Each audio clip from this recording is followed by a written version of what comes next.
The second book of Moses, called Exodus. Chapter 1.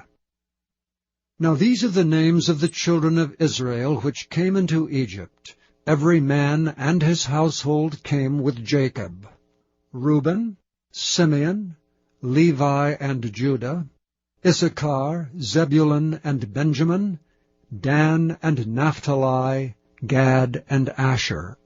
And all the souls that came out of the loins of Jacob were 70 souls, for Joseph was in Egypt already. And Joseph died, and all his brethren, and all that generation. And the children of Israel were fruitful, and increased abundantly, and multiplied, and waxed exceeding mighty, and the land was filled with them. Now there arose up a new king over Egypt, which knew not Joseph. And he said unto his people, Behold, the people of the children of Israel are more and mightier than we. Come on, let us deal wisely with them, lest they multiply, and it come to pass that when there falleth out any war, they join also unto our enemies, and fight against us, and so get them up out of the land. Therefore they did set over them taskmasters to afflict them with their burdens. And they built for Pharaoh treasure cities, Pithom and Raamses. But the more they afflicted them, the more they multiplied and grew. And they were grieved because of the children of Israel. And the Egyptians made the children of Israel to serve with rigor. And they made their lives bitter with hard bondage in mortar and in brick, and in all manner of service in the field. All their service wherein they made them serve was with rigor. And the king of Egypt spake to the Hebrew midwives, of which the name of one was Shiphrah, and the name of the other Puah. And he said, When ye do the office of a midwife to the Hebrew women, and see them upon the stools, if it be a son, then ye shall kill him. But if it be a daughter, then she shall live. But the midwives feared God, and did not as the king of Egypt commanded them, but saved the men-children alive. And the king of Egypt called for the midwives, and said unto them, Why have ye done this thing, and have saved the men-children alive? And the midwives said unto Pharaoh, Because the Hebrew women are not as the Egyptian women, for they are lively, and are delivered ere the midwives come in unto them. Therefore God dealt well with the midwives, and the people multiplied and waxed very mighty. And it came to pass, because the midwives feared God, that he made them houses. And Pharaoh charged all his people, saying, Every son that is born ye shall cast into the river, and every daughter ye shall save alive. Chapter 2. And there went a man of the house of Levi, and took to wife a daughter of Levi. And the woman conceived, and bare a son. And when she saw him that he was a goodly child, she hid him 3 months. And when she could no longer hide him, she took for him an ark of bulrushes, and daubed it with slime and with pitch, and put the child therein, and she laid it in the flags by the river's brink. And his sisters stood afar off, to wit what would be done to him. And the daughter of Pharaoh came down to wash herself at the river, and her maidens walked along by the river's side. And when she saw the ark among the flags, she sent her maid to fetch it. And when she had opened it, she saw the child, and behold, the babe wept. And she had compassion on him, and said, This is one of the Hebrews' children. Then said his sister to Pharaoh's daughter, Shall I go and call to thee a nurse of the Hebrew women, that she may nurse the child for thee? And Pharaoh's daughter said to her, Go. And the maid went and called the child's mother. And Pharaoh's daughter said unto her, Take this child away and nurse it for me, and I will give thee thy wages. And the woman took the child and nursed it, and the child grew. And she brought him unto Pharaoh's daughter, and he became her son. And she called his name Moses. And she said, Because I drew him out of the water. And it came to pass in those days, when Moses was grown, that he went out unto his brethren, and looked on their burdens. And he spied an Egyptian smiting an Hebrew, one of his brethren. And he looked this way and that way, and when he saw there was no man, he slew the Egyptian, and hid him in the sand. And when he went out the second day, behold, 2 men of the Hebrews strove together. And he said to him that did the wrong, Wherefore smitest thou thy fellow? And he said, Who made thee a prince and a judge over us? Intendest thou to kill me as thou killest the Egyptian? And Moses feared and said, Surely this thing is known. Now when Pharaoh heard this thing, he sought to slay Moses, but Moses fled from the face of Pharaoh, and dwelt in the land of Midian, and he sat down by a well. Now the priest of Midian had 7 daughters, and they came and drew water, and filled the troughs to water their father's flock. And the shepherds came and drove them away, but Moses stood up and helped them, and watered their flock. And when they came to Reuel their father, he said, How is it that ye are come so soon today? And they said, An Egyptian delivered us out of the hand of the shepherds, and also drew water enough for us, and watered the flock. And he said unto his daughters, And where is he? Why is it that ye have left the man? Call him, that he may eat bread. And Moses was content to dwell with the man, and he gave Moses Zipporah his daughter. And she bare him a son, and he called his name Gershom. For he said, I have been a stranger in a strange land. And it came to pass in process of time that the king of Egypt died, and the children of Israel sighed by reason of the bondage, and they cried, and their cry came up unto God by reason of the bondage. And God heard their groaning, and God remembered his covenant with Abraham, with Isaac, and with Jacob. And God looked upon the children of Israel, and God had respect unto them. Chapter 3. Now Moses kept the flock of Jethro his father-in-law, the priest of Midian, and he led the flock to the backside of the desert, and came to the mountain of God, even to Horeb. And the angel of the Lord appeared unto him in a flame of fire out of the midst of a bush. And he looked, and behold, the bush burned with fire, and the bush was not consumed. And Moses said, I will now turn aside and see this great sight, why the bush is not burnt.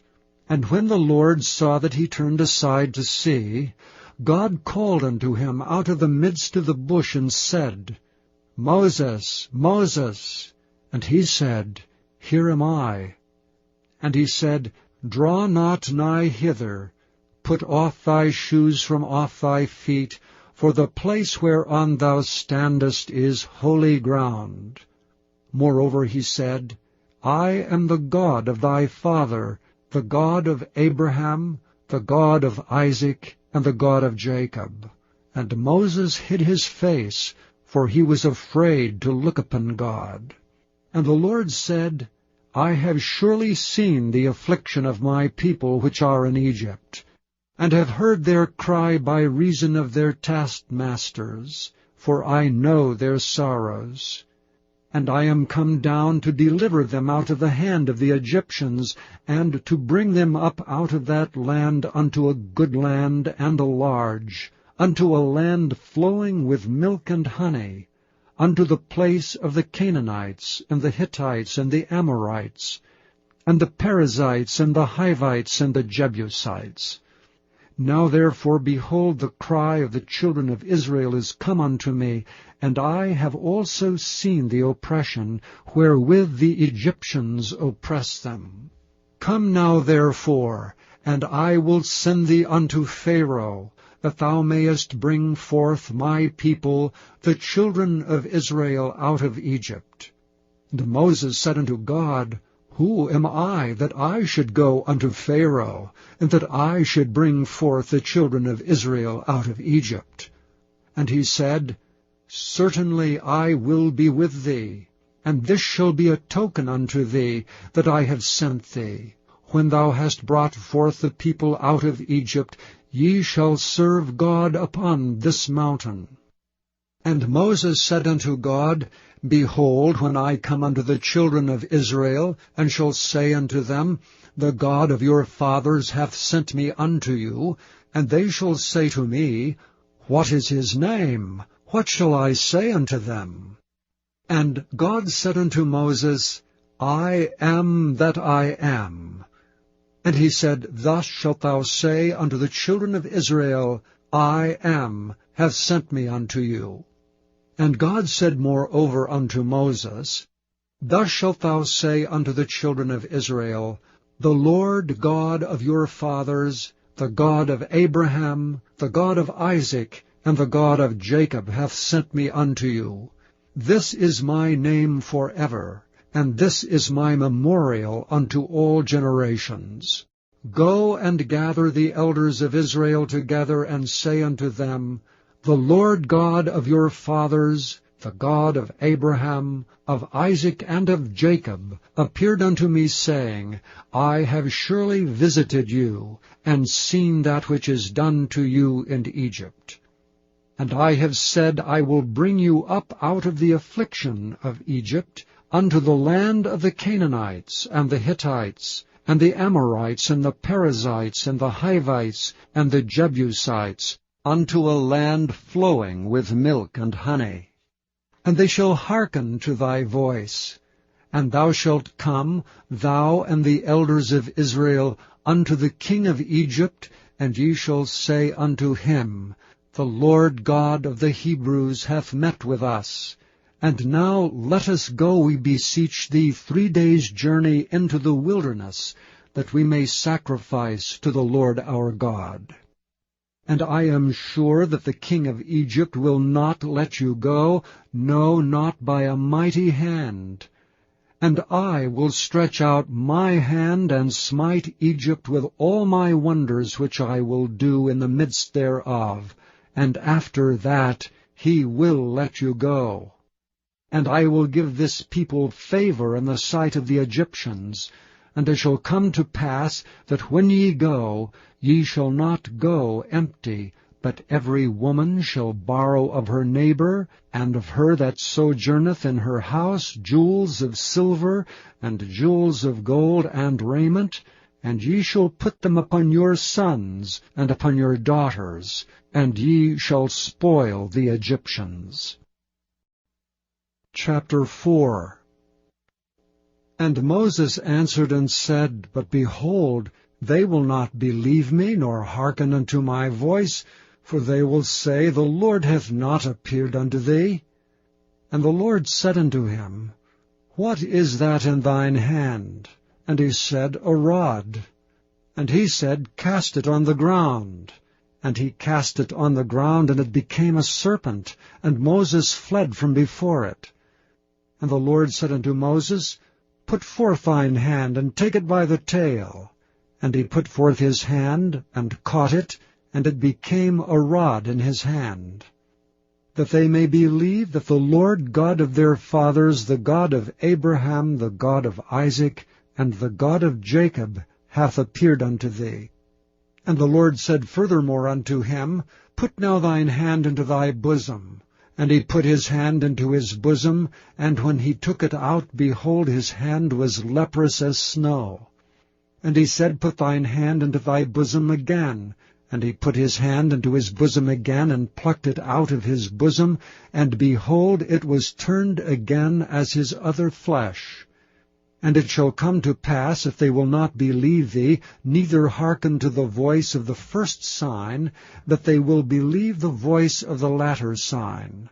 And it shall come to pass, if they will not believe also these 2 signs, neither hearken unto thy voice, that thou shalt take of the water of the river, and pour it upon the dry land, and the water which thou takest out of the river shall become blood upon the dry land. And Moses said unto the Lord, O my Lord, I am not eloquent, neither heretofore nor since thou hast spoken unto thy servant. but I am slow of speech and of a slow tongue. And the Lord said unto him, Who hath made man's mouth? Or who maketh the dumb, or deaf, or the seeing, or the blind? Have not I the Lord? Now therefore go, and I will be with thy mouth, and teach thee what thou shalt say. And he said, O my Lord, send, I pray thee, by the hand of him whom thou wilt send. And the anger of the Lord was kindled against Moses, and he said, Is not Aaron the Levite thy brother? I know that he can speak well. And also, behold, he cometh forth to meet thee, and when he seeth thee, he will be glad in his heart. And thou shalt speak unto him, and put words in his mouth, and I will be with thy mouth, and with his mouth, and will teach you what ye shall do. And he shall be thy spokesman unto the people, and he shall be, even he shall be to thee instead of a mouth, and thou shalt be to him instead of God. And thou shalt take this rod in thine hand, wherewith thou shalt do signs. And Moses went and returned to Jethro his father-in-law, and said unto him, Let me go, I pray thee, and return unto my brethren which are in Egypt, and see whether they be yet alive. And Jethro said to Moses, Go in peace. And the Lord said unto Moses in Midian, Go, return unto Egypt, for all the men are dead which sought thy life. And Moses took his wife and his sons, and set them upon an ass, and he returned to the land of Egypt. And Moses took the rod of God in his hand. And the Lord said unto Moses, When thou goest to return into Egypt, see that thou do all those wonders before Pharaoh, which I have put in thine hand. But I will harden his heart, that he shall not let the people go. And thou shalt say unto Pharaoh, Thus saith the Lord, Israel is my son, even my firstborn. And I say unto thee, Let my son go, that he may serve me. And if thou refuse to let him go, behold, I will slay thy son, even thy firstborn. And it came to pass by the way in the inn, that the Lord met him and sought to kill him. Then Zipporah took a sharp stone, and cut off the foreskin of her son, and cast it at his feet, and said, Surely a bloody husband art thou to me. So he let him go. Then she said, A bloody husband thou art, because of the circumcision.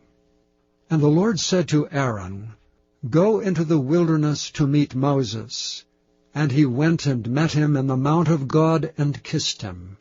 And Moses told Aaron all the words of the Lord, who had sent him, and all the signs which he had commanded him. And Moses and Aaron went and gathered together all the elders of the children of Israel. And Aaron spoke all the words which the Lord had spoken unto Moses, and did the signs in the sight of the people. And the people believed, and when they heard that the Lord had visited the children of Israel, and that he had looked upon their affliction, then they bowed their heads and worshipped. Chapter 5. And afterward Moses and Aaron went in, and told Pharaoh, Thus saith the Lord God of Israel, Let my people go, that they may hold a feast unto me in the wilderness. And Pharaoh said, Who is the Lord, that I should obey his voice, to let Israel go? I know not the Lord, neither will I let Israel go. And they said, The God of the Hebrews hath met with us. Let us go, we pray thee, 3 days' journey into the desert, and sacrifice unto the Lord our God, lest he fall upon us with pestilence, or with the sword. And the king of Egypt said unto them, Wherefore do ye, Moses and Aaron, let the people from their works? Get you unto your burdens. And Pharaoh said, Behold, the people of the land now are many, and ye make them rest from their burdens. And Pharaoh commanded the same day the taskmasters of the people and their officers, saying, Ye shall no more give the people straw to make brick as heretofore. Let them go and gather straw for themselves. And the tale of the bricks which they did make heretofore ye shall lay upon them. Ye shall not diminish aught thereof, for they be idle. Therefore they cry, saying, Let us go and sacrifice to our God. Let there more work be laid upon the men, that they may labor therein, and let them not regard vain words. And the taskmasters of the people went out, and their officers, and they spake to the people, saying, Thus saith Pharaoh, I will not give you straw. Go ye, get your straw where ye can find it. Yet not aught of your work shall be diminished. So the people were scattered abroad throughout all the land of Egypt to gather stubble instead of straw. And the taskmasters hasted them, saying, Fulfill your works, your daily tasks, as when there was straw. And the officers of the children of Israel, which Pharaoh's taskmasters had set over them, were beaten and demanded, Wherefore have ye not fulfilled your task in making brick both yesterday and today as heretofore? Then the officers of the children of Israel came and cried unto Pharaoh, saying, Wherefore dealest thou thus with thy servants? There is no straw given unto thy servants. And they say to us, Make brick, and behold, thy servants are beaten, but the fault is thine own people. But he said, Ye are idle, ye are idle. Therefore ye say, Let us go and do sacrifice to the Lord. Go therefore now and work. For there shall no straw be given you, yet shall ye deliver the tale of bricks. And the officers of the children of Israel did see that they were in evil case, after it was said, Ye shall not diminish aught from your bricks of your daily task.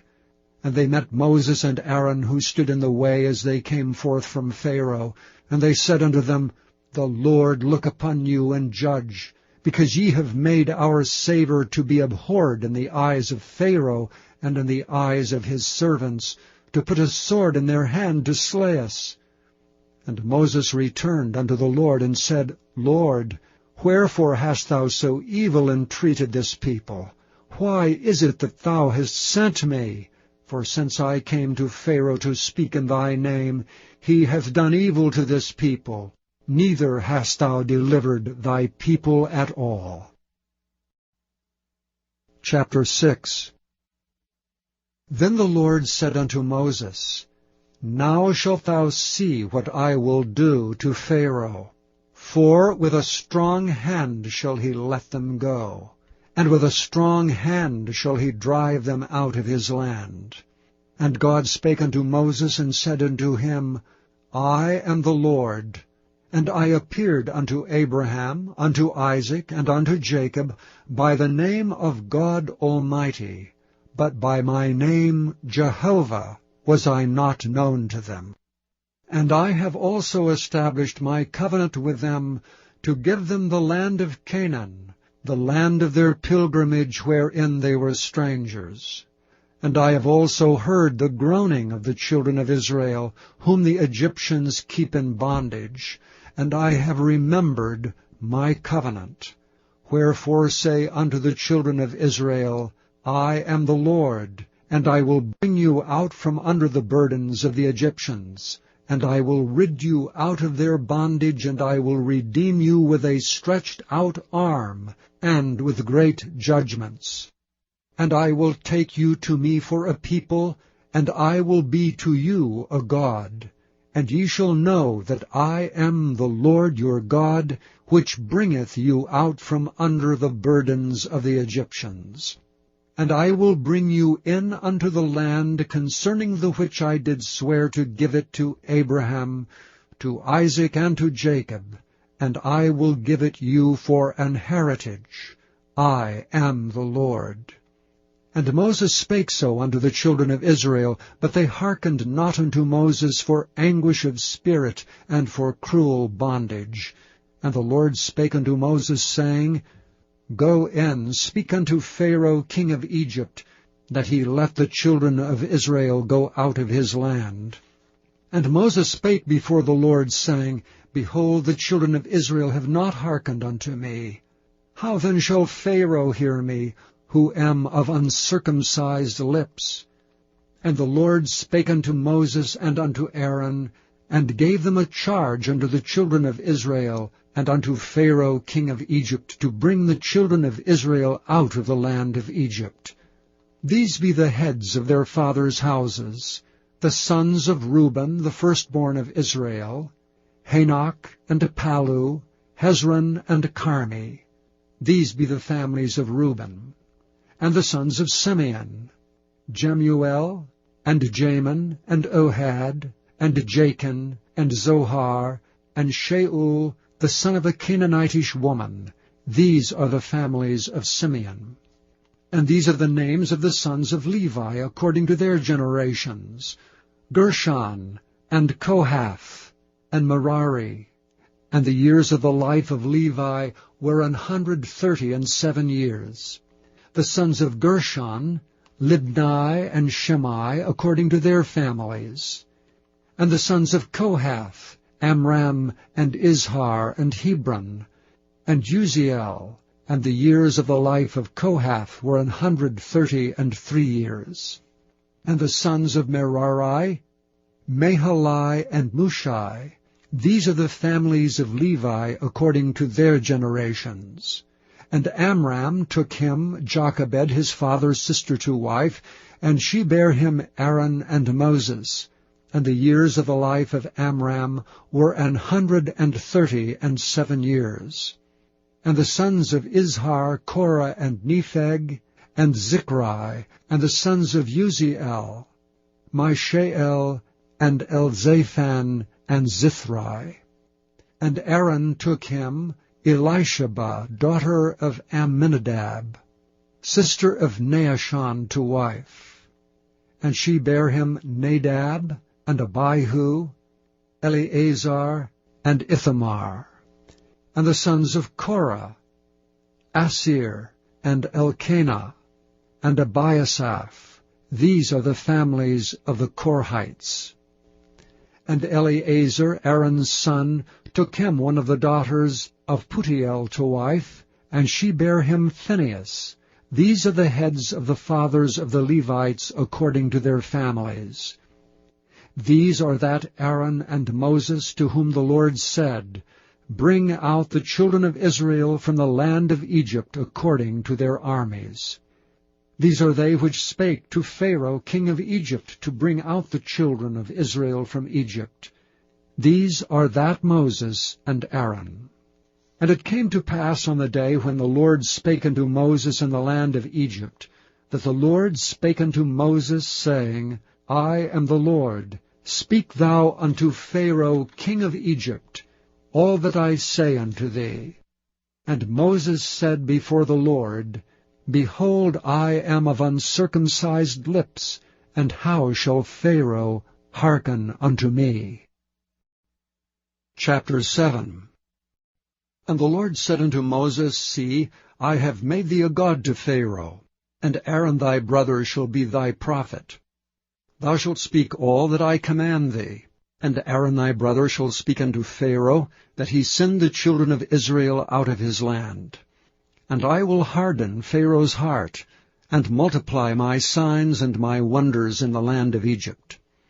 But Pharaoh shall not hearken unto you, that I may lay my hand upon Egypt, and bring forth mine armies and my people, the children of Israel, out of the land of Egypt by great judgments.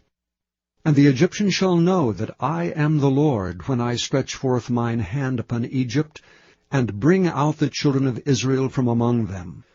And Moses and Aaron did as the Lord commanded them, so did they. And Moses was 80 years old, and Aaron 83 years old, when they spake unto Pharaoh. And the Lord spake unto Moses and unto Aaron, saying, When Pharaoh shall speak unto you, saying, Show a miracle for you, then thou shalt say unto Aaron, Take thy rod, and cast it before Pharaoh, and it shall become a serpent.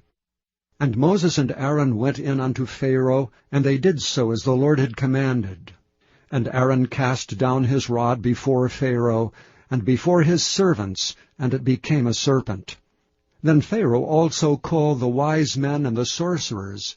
Now the magicians of Egypt, they also did in like manner with their enchantments. For they cast down every man his rod, and they became serpents, but Aaron's rod swallowed up their rods. And he hardened Pharaoh's heart, that he hearkened not unto them, as the Lord had said. And the Lord said unto Moses, Pharaoh's heart is hardened, he refuseth to let the people go. Get thee unto Pharaoh in the morning. Lo, he goeth out unto the water, and thou shalt stand by the river's brink, against he come. And the rod which was turned to a serpent shalt thou take in thine hand. And thou shalt say unto him, The Lord God of the Hebrews hath sent me unto thee, saying, Let my people go, that they may serve me in the wilderness. And behold, hitherto thou wouldst not hear. Thus saith the Lord, In this thou shalt know that I am the Lord. Behold, I will smite with a rod that is in mine hand upon the waters which are in the river, and they shall be turned to blood. And the fish that is in the river shall die, and the river shall stink, and the Egyptians shall loathe to drink of the water of the river.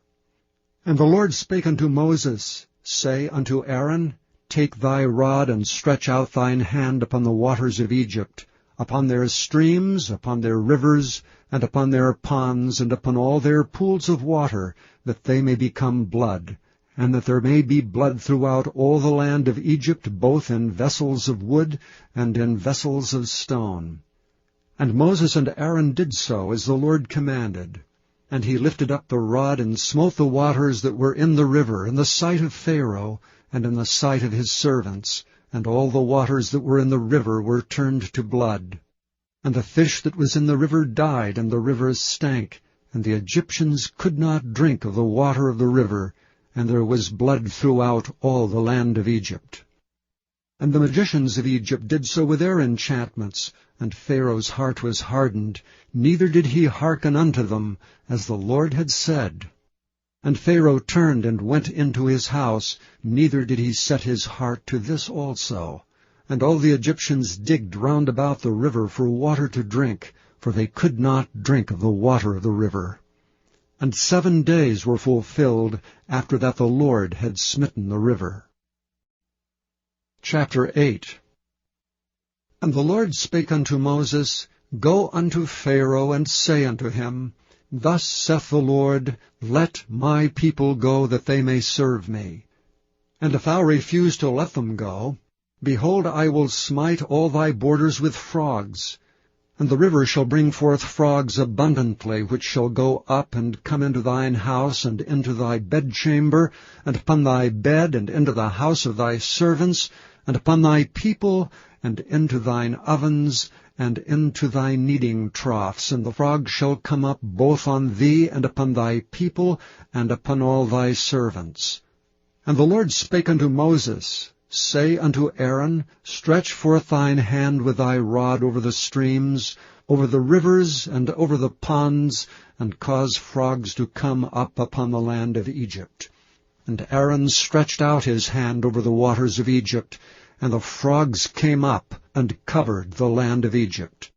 And the magicians did so with their enchantments, and brought up frogs upon the land of Egypt. And Pharaoh called for Moses and Aaron, and said, Entreat the Lord that he may take away the frogs from me and from my people, and I will let the people go, that they may do sacrifice unto the Lord. And Moses said unto Pharaoh, Glory over me. When shall I entreat for thee, and for thy servants, and for thy people, to destroy the frogs from thee and thy houses, that they may remain in the river only? And he said, Tomorrow. And he said, Be it according to thy word, that thou mayest know that there is none like unto the Lord our God. And the frog shall depart from thee, and from thy houses, and from thy servants, and from thy people, they shall remain in the river only. And Moses and Aaron went out from Pharaoh, and Moses cried unto the Lord because of the frogs which he had brought against Pharaoh. And the Lord did according to the word of Moses. And the frogs died out of the houses, out of the villages, and out of the fields. And they gathered them together upon heaps, and the land stank. And when Pharaoh saw that there was respite, he hardened his heart, and hearkened not unto them, as the Lord had said.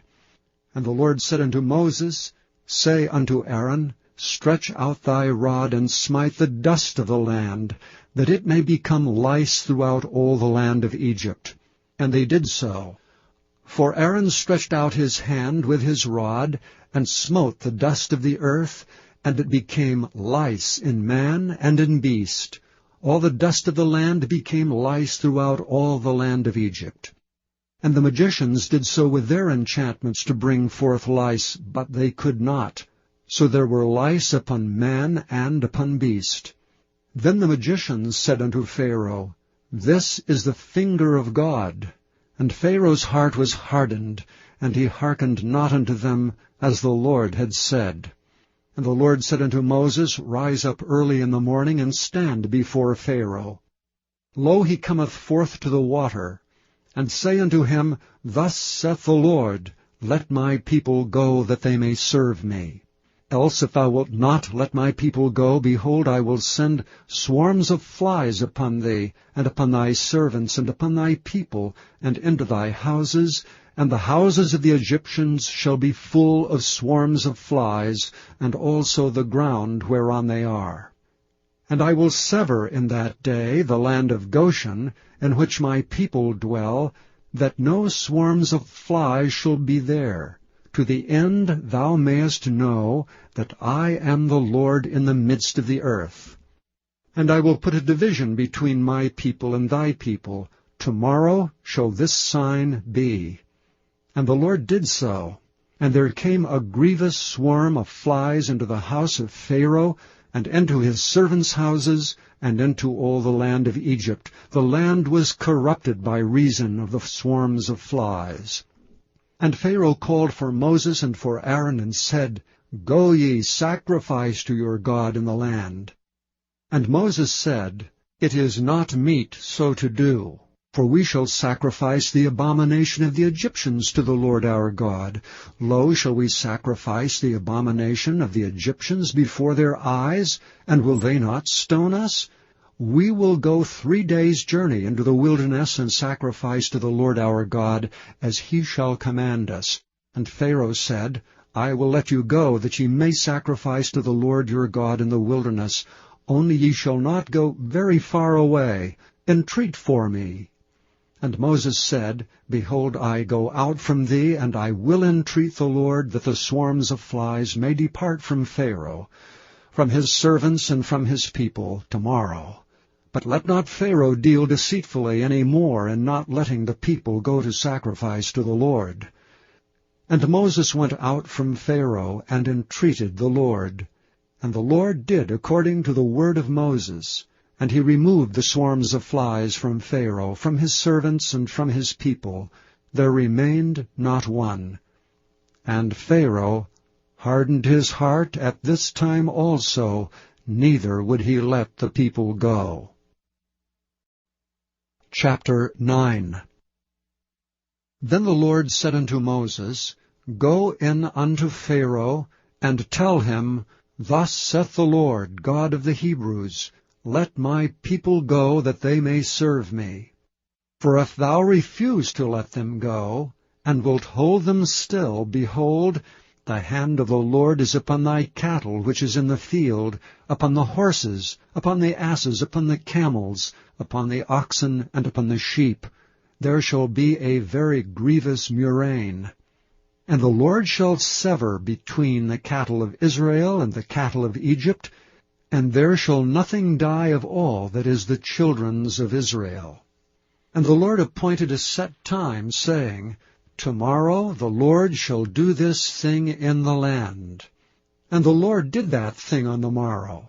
And all the cattle of Egypt died, but the cattle of the children of Israel died not one.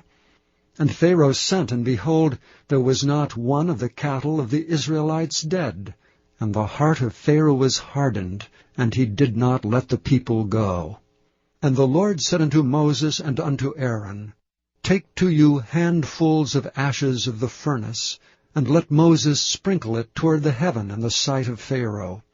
And it shall become small dust in all the land of Egypt, and shall be a boil breaking forth with blains upon man and upon beast throughout all the land of Egypt.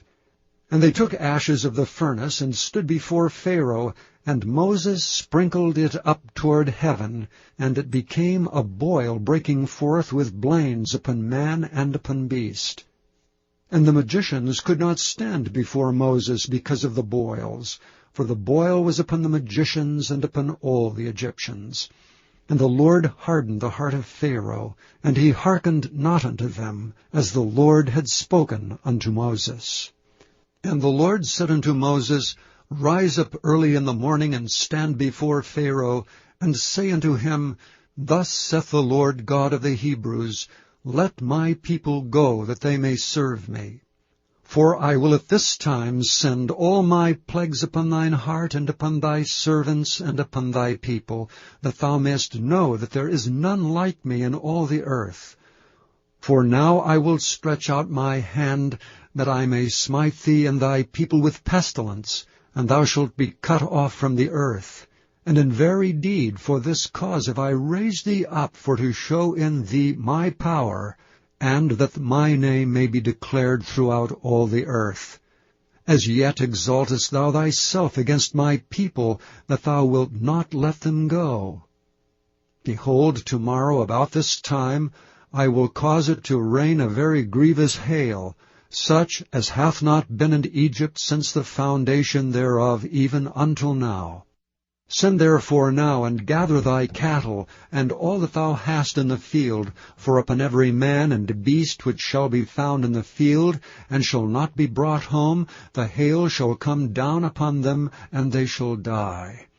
He that feared the word of the Lord among the servants of Pharaoh made his servants and his cattle flee into the houses. And he that regarded not the word of the Lord left his servants and his cattle in the field.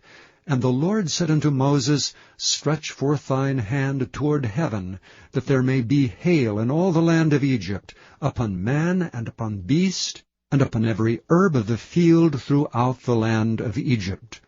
And Moses stretched forth his rod toward heaven, and the Lord sent thunder and hail, and the fire ran along upon the ground, and the Lord rained hail upon the land of Egypt. So there was hail and fire mingled with the hail, very grievous, such as there was none like it in all the land of Egypt since it became a nation. And the hail smote throughout all the land of Egypt all that was in the field, both man and beast. And the hail smote every herb of the field, and brake every tree of the field. Only in the land of Goshen, where the children of Israel were, was there no hail. And Pharaoh sent and called for Moses and Aaron, and said unto them, I have sinned this time. The Lord is righteous, and I and my people are wicked. Entreat the Lord, for it is enough, that there be no more mighty thunderings and hail, and I will let you go, and ye shall stay no longer. And Moses said unto him, As soon as I am gone out of the city, I will spread abroad my hands unto the Lord, and the thunder shall cease, neither shall there be any more hail, that thou mayest know how that the earth is the Lord's. But as for thee and thy servants, I know that ye will not yet fear the Lord God. And the flax and the barley was smitten, for the barley was in the ear, and the flax was bald. But the wheat and the rye were not smitten, for they were not grown up. And Moses went out of the city from Pharaoh, and spread abroad his hands unto the Lord, and the thunders and hail ceased, and the rain was not poured upon the earth. And when Pharaoh saw that the rain and the hail and the thunders were ceased, he sinned yet more, and hardened his heart, he and his servants. And the heart of Pharaoh was hardened, neither would he let the children of Israel go, as the Lord had spoken by Moses. Chapter 10. And the Lord said unto Moses, Go in unto Pharaoh, For I have hardened his heart and the heart of his servants, that I might show these my signs before him, and that thou mayest tell in the ears of thy son and of thy son's son what things I have wrought in Egypt, and my signs which I have done among them, that ye may know how that I am the Lord. And Moses and Aaron came in unto Pharaoh, and said unto him, Thus saith the Lord God of the Hebrews, How long wilt thou refuse to humble thyself before me? Let my people go, that they may serve me. Else, if thou refuse to let my people go, behold, tomorrow will I bring the locusts into thy coast, and they shall cover the face of the earth, that one cannot be able to see the earth, and they shall eat the residue of that which is escaped, which remaineth unto you from the hail, and shall eat every tree which groweth for you out of the field. And they shall fill thy houses, and the houses of all thy servants, and the houses of all the Egyptians, which neither thy fathers nor thy fathers' fathers have seen since the day that they were upon the earth unto this day. And he turned himself and went out from Pharaoh. And Pharaoh's servants said unto him, How long shall this man be a snare unto us? Let the men go, that they may serve the Lord their God. Knowest thou not yet that Egypt is destroyed? And Moses and Aaron were brought again unto Pharaoh, and he said unto them, Go, serve the Lord your God. But who are they that shall go? And Moses said, We will go with our young and with our old, with our sons and with our daughters, with our flocks and with our herds we will go, for we must hold a feast unto the Lord. And he said unto them, Let the Lord be so with you as I will let you go, and your little ones, look to it, for evil is before you. Not so. Go now ye that are men, and serve the Lord. For that ye did desire, and they were driven out from Pharaoh's presence. And the Lord said unto Moses, Stretch out thine hand over the land of Egypt for the locusts, that they may come up upon the land of Egypt, and eat every herb of the land, even all that the hail hath left. And Moses stretched forth his rod over the land of Egypt, and the Lord brought an east wind upon the land all that day and all that night, and when it was morning, the east wind brought the locusts. And the locusts went up over all the land of Egypt, and rested in all the coasts of Egypt. Very grievous were they. Before them there was no such locusts as they, neither after them shall be such. For they covered the face of the whole earth, so that the land was darkened. And they did eat every herb of the land, and all the fruit of the trees which the hail had left, and there remained not any green thing in the trees, or in the herbs of the field, through all the land of Egypt. And Pharaoh called for Moses and Aaron in haste, and he said, I have sinned against the Lord your God, and against you.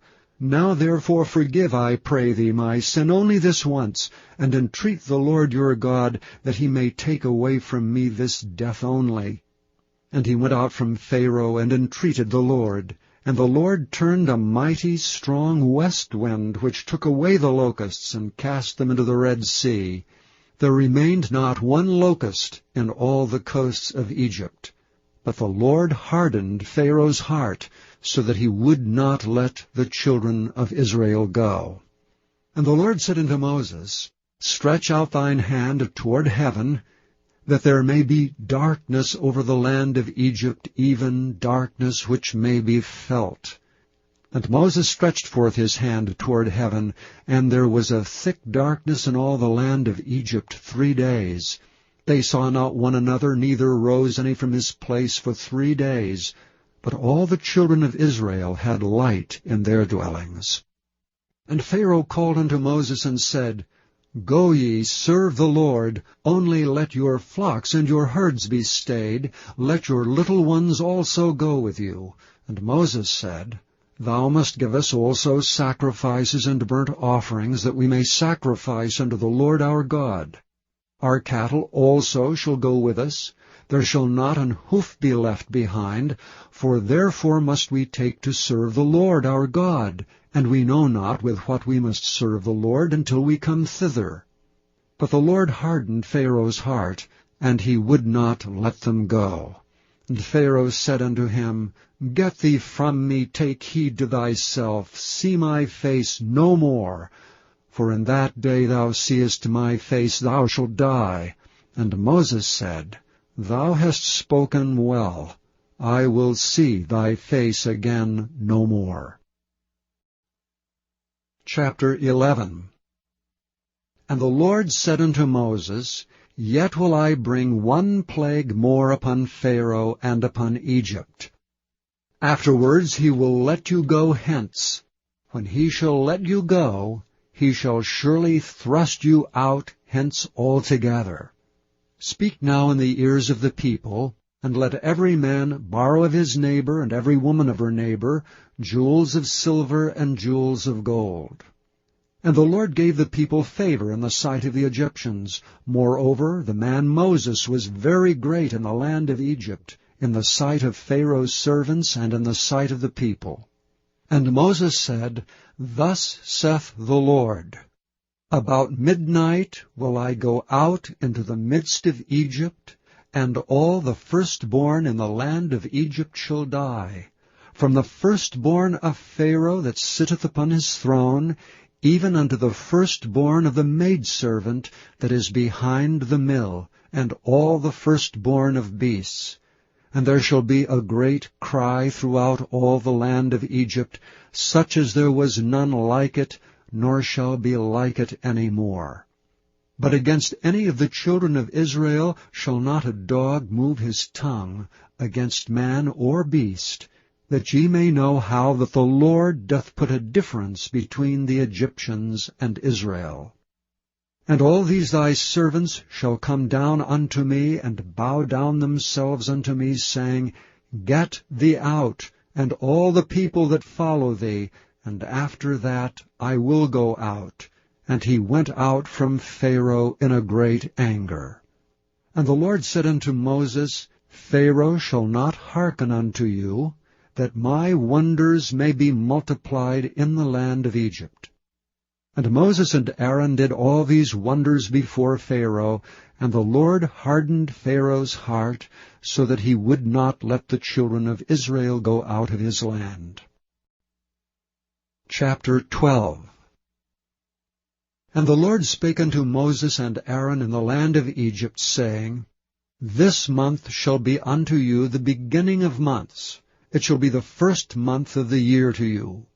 Speak ye unto all the congregation of Israel, saying, In the 10th day of this month they shall take to them every man a lamb according to the house of their fathers, a lamb for an house.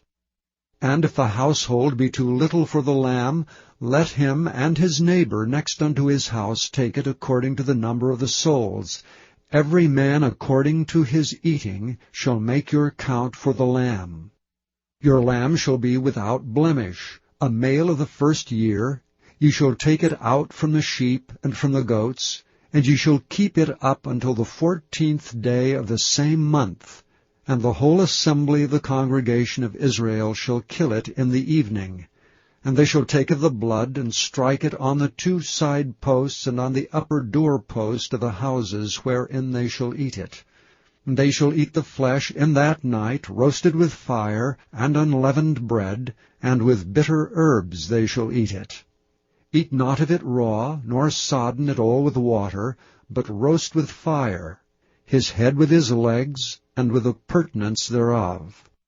And ye shall let nothing of it remain until the morning, and that which remaineth of it until the morning ye shall burn with fire. And thus shall ye eat it, with your loins girded, your shoes on your feet, and your staff in your hand. And ye shall eat it in haste. It is the Lord's Passover. For I will pass through the land of Egypt this night, and will smite all the firstborn in the land of Egypt, both man and beast. And against all the gods of Egypt I will execute judgment. I am the Lord. And the blood shall be to you for a token upon the houses where ye are. And when I see the blood, I will pass over you, and the plague shall not be upon you to destroy you when I smite the land of Egypt. And this day shall be unto you for a memorial, and ye shall keep it a feast to the Lord throughout your generations. Ye shall keep it a feast by an ordinance forever. 7 days shall ye eat unleavened bread. Even the first day ye shall put away leaven out of your houses, for whosoever eateth leavened bread from the first day until the 7th day, that soul shall be cut off from Israel. And in the first day there shall be an holy convocation. And in the 7th day there shall be an holy convocation to you. No manner of work shall be done in them, save that which every man must eat, that only may be done of you. And ye shall observe the feast of unleavened bread, for in this selfsame day have I brought your armies out of the land of Egypt.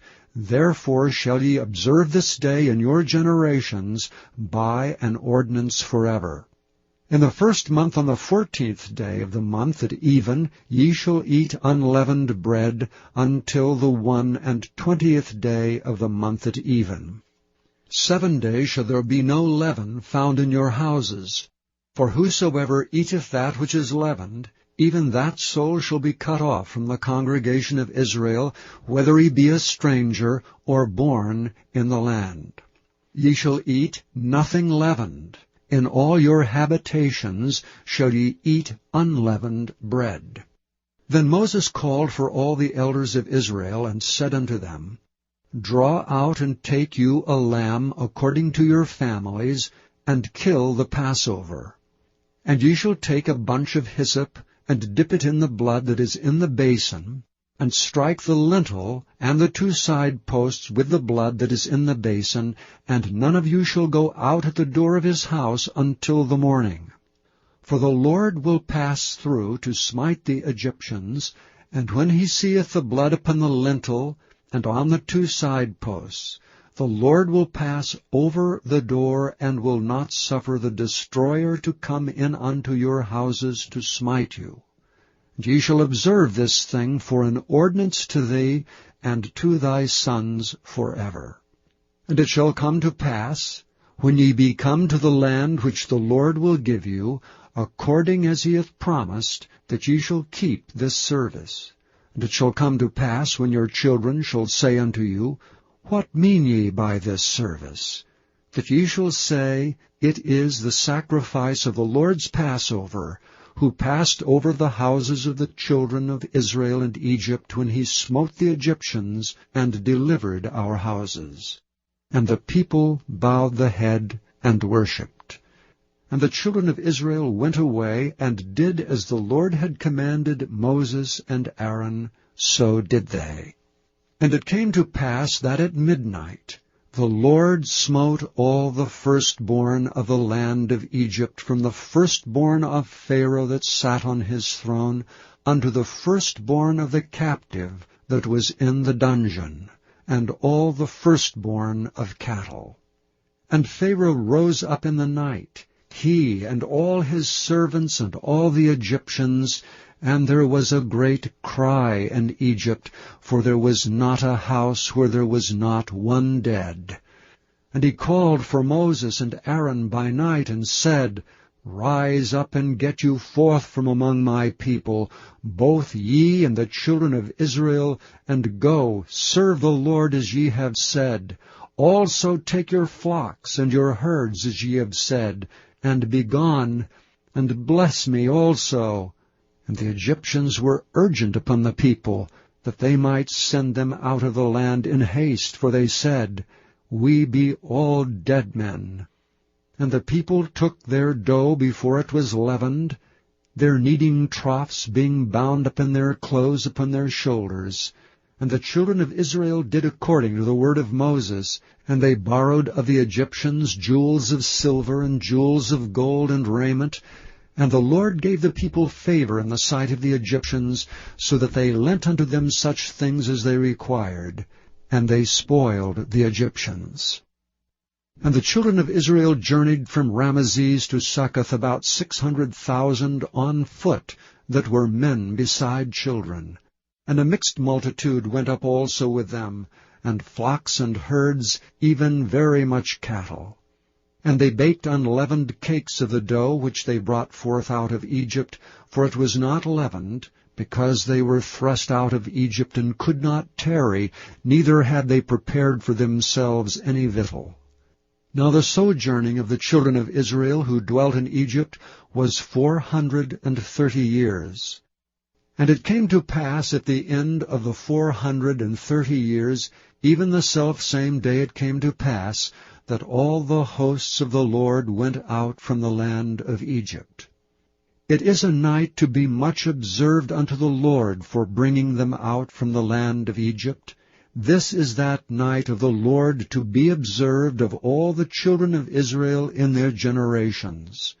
And the Lord said unto Moses and Aaron, This is the ordinance of the Passover. There shall be no stranger eat thereof. But every man's servant that is bought for money, when thou hast circumcised him, then shall he eat thereof. A foreigner and an hired servant shall not eat thereof. In one house shall it be eaten. Thou shalt not carry forth aught of the flesh abroad out of the house, neither shall ye break a bone thereof. All the congregation of Israel shall keep it. And when a stranger shall sojourn with thee, and will keep the Passover to the Lord, let all his males be circumcised, and then let him come near and keep it. And he shall be as one that is born in the land, for no uncircumcised person shall eat thereof. One law shall be to him that is homeborn, and unto the stranger that sojourneth among you. Thus did all the children of Israel, as the Lord commanded Moses and Aaron, so did they.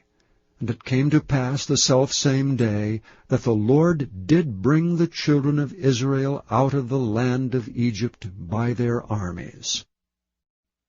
Chapter 13. And the Lord spake unto Moses, saying, Sanctify unto me all the firstborn, whatsoever openeth the womb among the children of Israel, both of man and of beast. It is mine.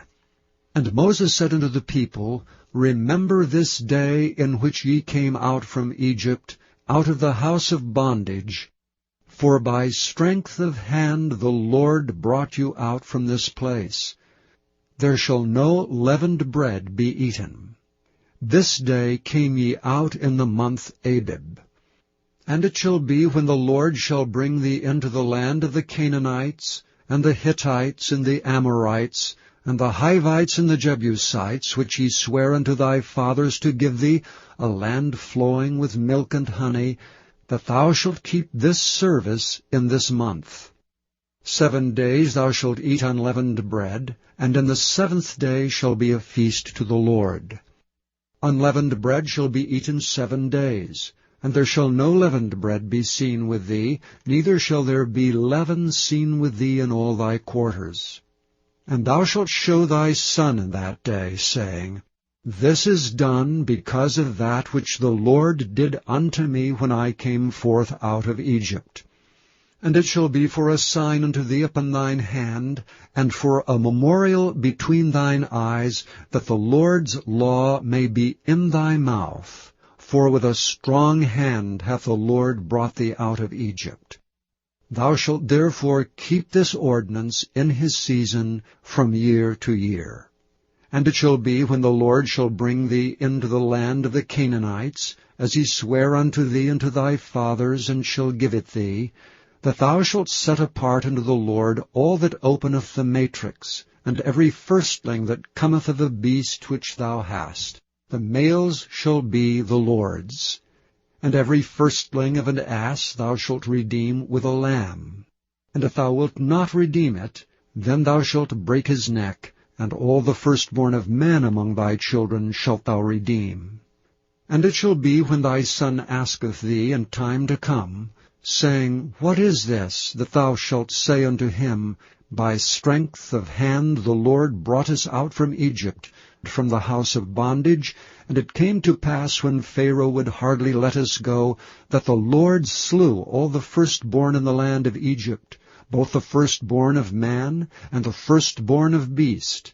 Therefore I sacrifice to the Lord all that openeth the matrix, being males, but all the firstborn of my children I redeem. And it shall be for a token upon thine hand, and for frontlets between thine eyes. For by strength of hand the Lord brought us forth out of Egypt. And it came to pass, when Pharaoh had let the people go, that God led them not through the way of the land of the Philistines, although that was near. For God said, Lest peradventure the people repent when they see war, and they return to Egypt. But God led the people about through the way of the wilderness of the Red Sea, and the children of Israel went up, harnessed out of the land of Egypt. And Moses took the bones of Joseph with him, for he had straitly sworn the children of Israel, saying, God will surely visit you, and ye shall carry up my bones away hence with you. And they took their journey from Succoth, and encamped in Etham, in the edge of the wilderness. And the Lord went before them by day in a pillar of a cloud, to lead them the way, and by night in a pillar of fire to give them light, to go by day and night. He took not away the pillar of the cloud by day, nor the pillar of fire by night, from before the people. Chapter 14. And the Lord spake unto Moses, saying, Speak unto the children of Israel, that they turn and encamp before Pi-hahiroth, between Migdol and the sea, over against Baal-zephon. Before it shall ye encamp by the sea. For Pharaoh will say of the children of Israel, They are entangled in the land, the wilderness hath shut them in.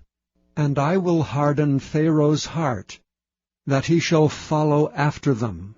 And I will be honored upon Pharaoh, and upon all his host, that the Egyptians may know that I am the Lord. And they did so.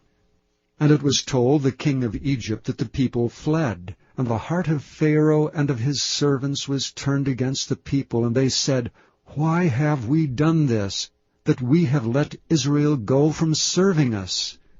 And he made ready his chariot, and took his people with him. And he took 600 chosen chariots, and all the chariots of Egypt, and captains over every one of them. And the Lord hardened the heart of Pharaoh king of Egypt, and he pursued after the children of Israel, and the children of Israel went out with an high hand. But the Egyptians pursued after them, all the horses and chariots of Pharaoh, and his horsemen and his army, and overtook them encamping by the sea, beside Pi-hahiroth, before Baal-zephon. And when Pharaoh drew nigh, the children of Israel lifted up their eyes, and behold, the Egyptians marched after them, and they were sore afraid, and the children of Israel cried out unto the Lord. And they said unto Moses, Because there were no graves in Egypt, hast thou taken us away to die in the wilderness? Wherefore hast thou dealt thus with us, to carry us forth out of Egypt? Is not this the word that we did tell thee in Egypt, saying, Let us alone, that we may serve the Egyptians? For it had been better for us to serve the Egyptians, than that we should die in the wilderness. And Moses said unto the people, Fear ye not. Stand still, and see the salvation of the Lord, which he will show to you today. For the Egyptians whom ye have seen today, ye shall see them again no more forever. The Lord shall fight for you, and ye shall hold your peace. And the Lord said unto Moses, Wherefore criest thou unto me? Speak unto the children of Israel, that they go forward. But lift thou up thy rod, and stretch out thine hand over the sea, and divide it. And the children of Israel shall go on dry ground through the midst of the sea. And I, behold, I will harden the hearts of the Egyptians, and they shall follow them. And I will get me honor upon Pharaoh, and upon all his host, upon his chariots, and upon his horsemen. The Egyptians shall know that I am the Lord, when I have gotten me honor upon Pharaoh, upon his chariots, and upon his horsemen. And the angel of God which went before the camp of Israel removed and went behind them. And the pillar of the cloud went from before their face, and stood behind them. And it came between the camp of the Egyptians and the camp of Israel. And it was a cloud and darkness to them, but it gave light by night to these, so that the one came not near the other all the night. And Moses stretched out his hand over the sea, and the Lord caused the sea to go back by a strong east wind all that night, and made the sea dry land, and the waters were divided. And the children of Israel went into the midst of the sea upon dry ground, and the waters were a wall unto them on their right hand and on their left. And the Egyptians pursued and went in after them to the midst of the sea, even all Pharaoh's horses, his chariots, and his horsemen. And it came to pass that in the morning watch the Lord looked unto the host of the Egyptians through the pillar of fire and of the cloud, and troubled the host of the Egyptians, and took off their chariot wheels, that they drave them heavily, so that the Egyptians said, Let us flee from the face of Israel, for the Lord fighteth for them against the Egyptians. And the Lord said unto Moses, Stretch out thine hand over the sea, that the waters may come again upon the Egyptians, upon their chariots, and upon their horsemen. And Moses stretched forth his hand over the sea, and the sea returned to his strength when the morning appeared, and the Egyptians fled against it, and the Lord overthrew the Egyptians in the midst of the sea. And the waters returned and covered the chariots and the horsemen, and all the host of Pharaoh that came into the sea after them. There remained not so much as one of them. But the children of Israel walked upon dry land in the midst of the sea, and the waters were a wall unto them on their right hand and on their left. Thus the Lord saved Israel that day out of the hand of the Egyptians. And Israel saw the Egyptians dead upon the seashore. And Israel saw that great work which the Lord did upon the Egyptians. And the people feared the Lord, and believed the Lord and his servant Moses. Chapter 15. Then sang Moses and the children of Israel this song unto the Lord, and spake, saying, I will sing unto the Lord, for he hath triumphed gloriously. The horse and his rider hath he thrown into the sea. The Lord is my strength and song, and he is become my salvation. He is my God, and I will prepare him an habitation, my father's God, and I will exalt him. The Lord is a man of war, the Lord is his name. Pharaoh's chariots and his host hath he cast into the sea. His chosen captains also are drowned in the Red Sea. The depths have covered them, they sank into the bottom as a stone. Thy right hand, O Lord, is become glorious in power. Thy right hand, O Lord, hath dashed in pieces the enemy. And in the greatness of thine excellency thou hast overthrown them that rose up against thee. Thou sentest forth thy wrath, which consumed them as stubble. And with the blast of thy nostrils the waters were gathered together, the floods stood upright as an heap, and the depths were congealed in the heart of the sea. The enemy said, I will pursue, I will overtake, I will divide the spoil. My lust shall be satisfied upon them. I will draw my sword, my hand shall destroy them. Thou didst blow with thy wind. The sea covered them. They sank as lead in the mighty waters. Who is like unto thee, O Lord, among the gods? Who is like thee, glorious in holiness, fearful in praises, doing wonders? Thou stretched out thy right hand, the earth swallowed them. Thou in thy mercy hast led forth the people which thou hast redeemed. Thou hast guided them in thy strength unto thy holy habitation. The people shall hear and be afraid. Sorrow shall take hold on the inhabitants of Palestina. Then the dukes of Edom shall be amazed. The mighty men of Moab trembling shall take hold upon them. All the inhabitants of Canaan shall melt away. Fear and dread shall fall upon them. By the greatness of thine arm they shall be as still as a stone, till thy people pass over, O Lord, till the people pass over which thou hast purchased. Thou shalt bring them in and plant them in the mountain of thine inheritance, and the place, O Lord, which thou hast made for thee to dwell in the sanctuary, O Lord, which thy hands have established. The Lord shall reign for ever and ever. For the horse of Pharaoh went in with his chariots, and with his horsemen into the sea, and the Lord brought again the waters of the sea upon them. But the children of Israel went on dry land in the midst of the sea.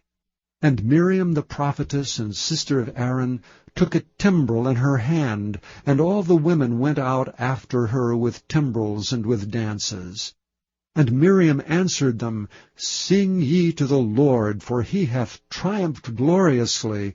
The horse and his rider hath he thrown into the sea.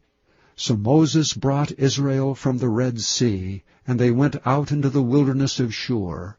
And they went out 3 days in the wilderness, and found no water. And when they came to Marah, they could not drink of the waters of Marah, for they were bitter. Therefore the name of it was called Marah. And the people murmured against Moses, saying, What shall we drink? And he cried unto the Lord, and the Lord showed him a tree, which when he had cast into the waters were made sweet.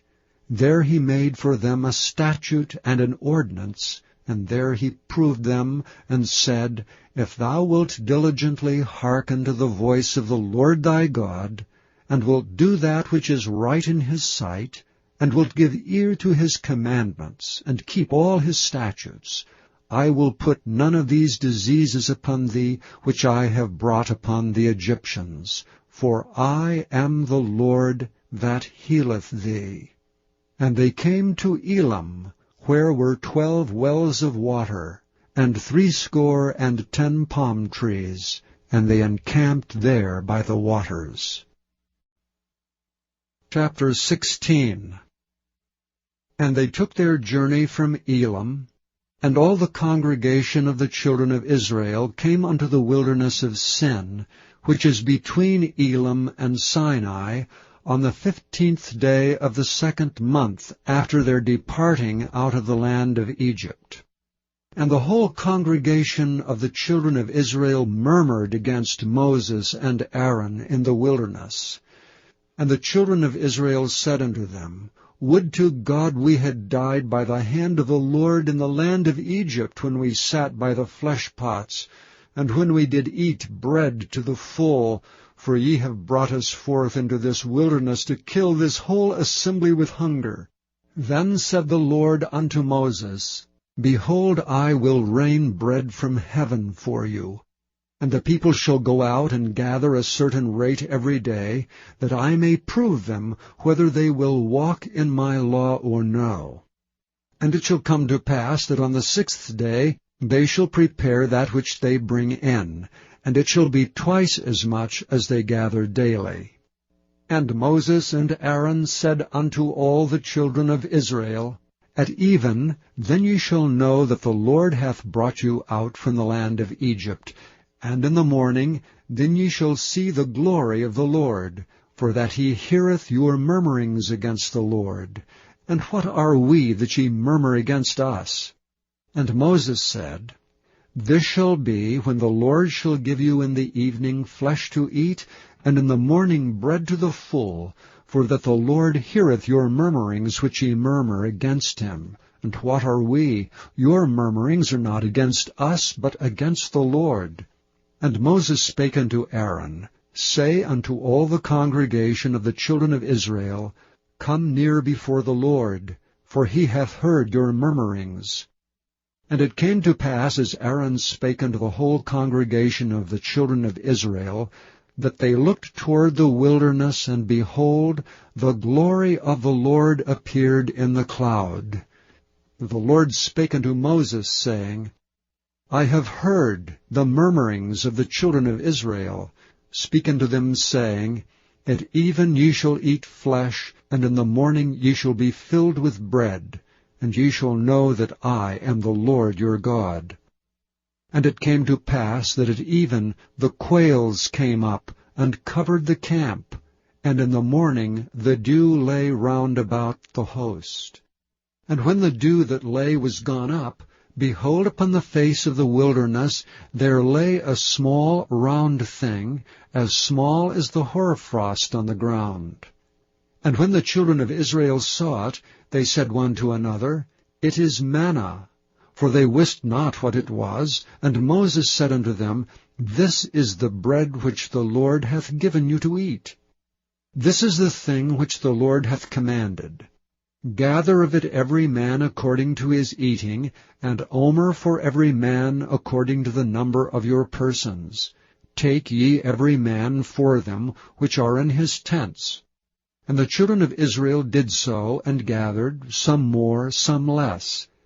And when they did mete it with an omer, he that gathered much had nothing over, and he that gathered little had no lack.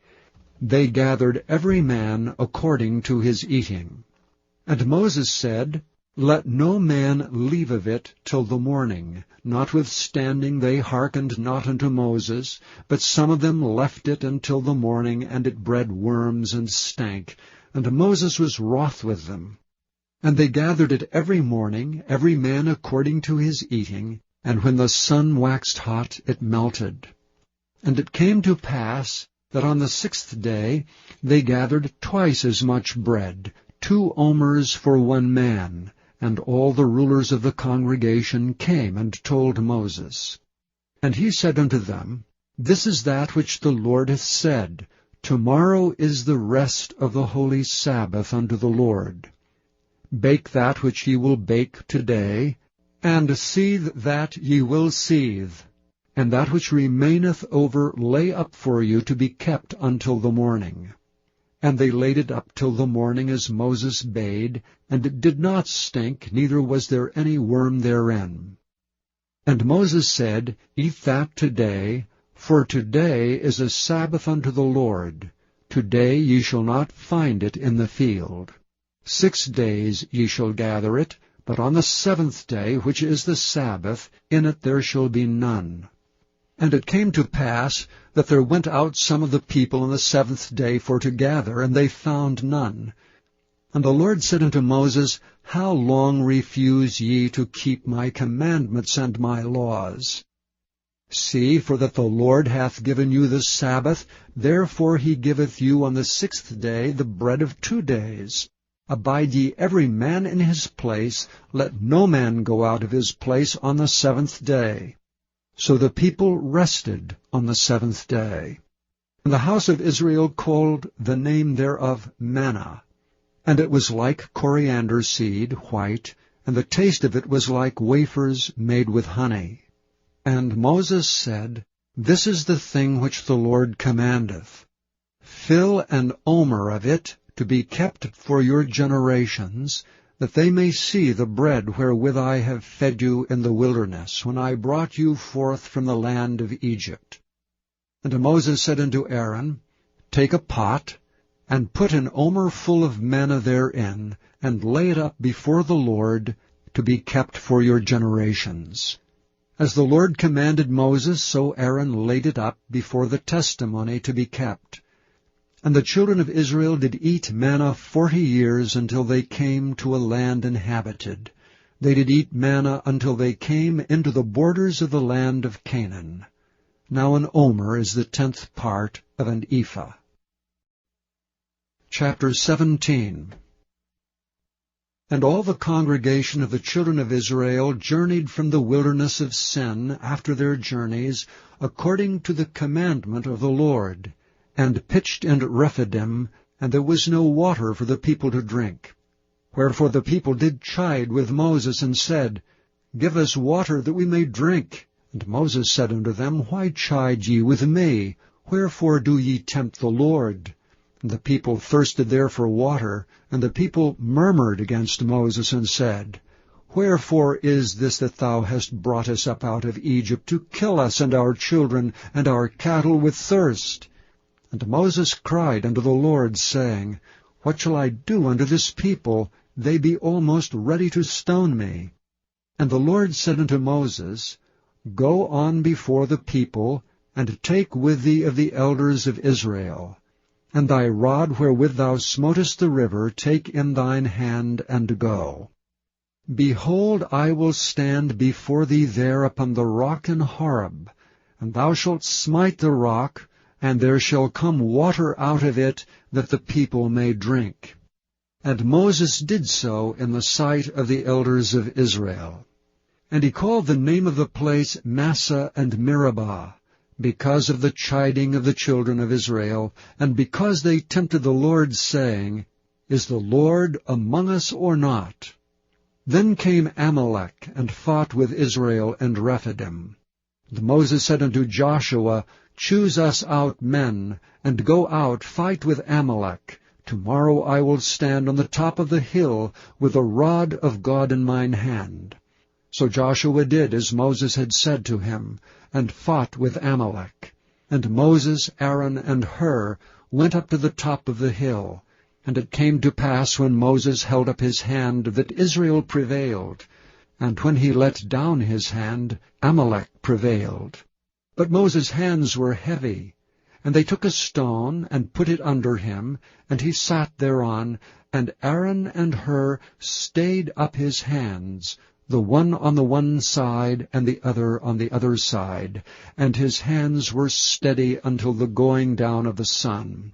And Joshua discomfited Amalek, and his people with the edge of the sword. And the Lord said unto Moses, Write this for a memorial in a book, and rehearse it in the ears of Joshua. For I will utterly put out the remembrance of Amalek from under heaven. And Moses built an altar, and called the name of it Jehovah Nissi. For he said, Because the Lord hath sworn that the Lord will have war with Amalek from generation to generation. Chapter 18. When Jethro the priest of Midian, Moses' father-in-law, heard of all that God had done for Moses and for Israel his people, and that the Lord had brought Israel out of Egypt, then Jethro, Moses' father-in-law, took Zipporah, Moses' wife, after he had sent her back, and her 2 sons, of which the name of one was Gershom, for he said, I have been an alien in a strange land. And the name of the other was Eleazar, for the God of my fathers, said he, was mine help, and delivered me from the sword of Pharaoh. And Jethro, Moses' father-in-law, came with his sons and his wife unto Moses into the wilderness, where he encamped at the mount of God. And he said unto Moses, I thy father-in-law Jethro am come unto thee, and thy wife and her 2 sons with her. And Moses went out to meet his father-in-law, and did obeisance and kissed him, and they asked each other of their welfare, and they came into the tent. And Moses told his father-in-law all that the Lord had done unto Pharaoh and to the Egyptians for Israel's sake, and all the travail that had come upon them by the way, and how the Lord delivered them. And Jethro rejoiced for all the goodness which the Lord had done to Israel, whom he had delivered out of the hand of the Egyptians. And Jethro said, Blessed be the Lord, who hath delivered you out of the hand of the Egyptians, and out of the hand of Pharaoh, who hath delivered the people from under the hand of the Egyptians. Now I know that the Lord is greater than all gods, for in the thing wherein they dwelt proudly he was above them. And Jethro, Moses' father-in-law, took a burnt offering, and sacrifices for God. And Aaron came, and all the elders of Israel, to eat bread with Moses' father-in-law before God. And it came to pass on the morrow that Moses sat to judge the people, and the people stood by Moses from morning unto the evening. And when Moses' father-in-law saw all that he did to the people, he said, What is this thing that thou doest to the people? Why sittest thou thyself alone, and all the people stand by thee from morning unto even? And Moses said unto his father-in-law, Because the people come unto me to inquire of God. When they have a matter, they come unto me, and I judge between one and another, and I do make them know the statutes of God and his laws. And Moses' father-in-law said unto him, The thing that thou doest is not good. Thou wilt surely wear away, both thou and this people that is with thee, for this thing is too heavy for thee. Thou art not able to perform it thyself alone.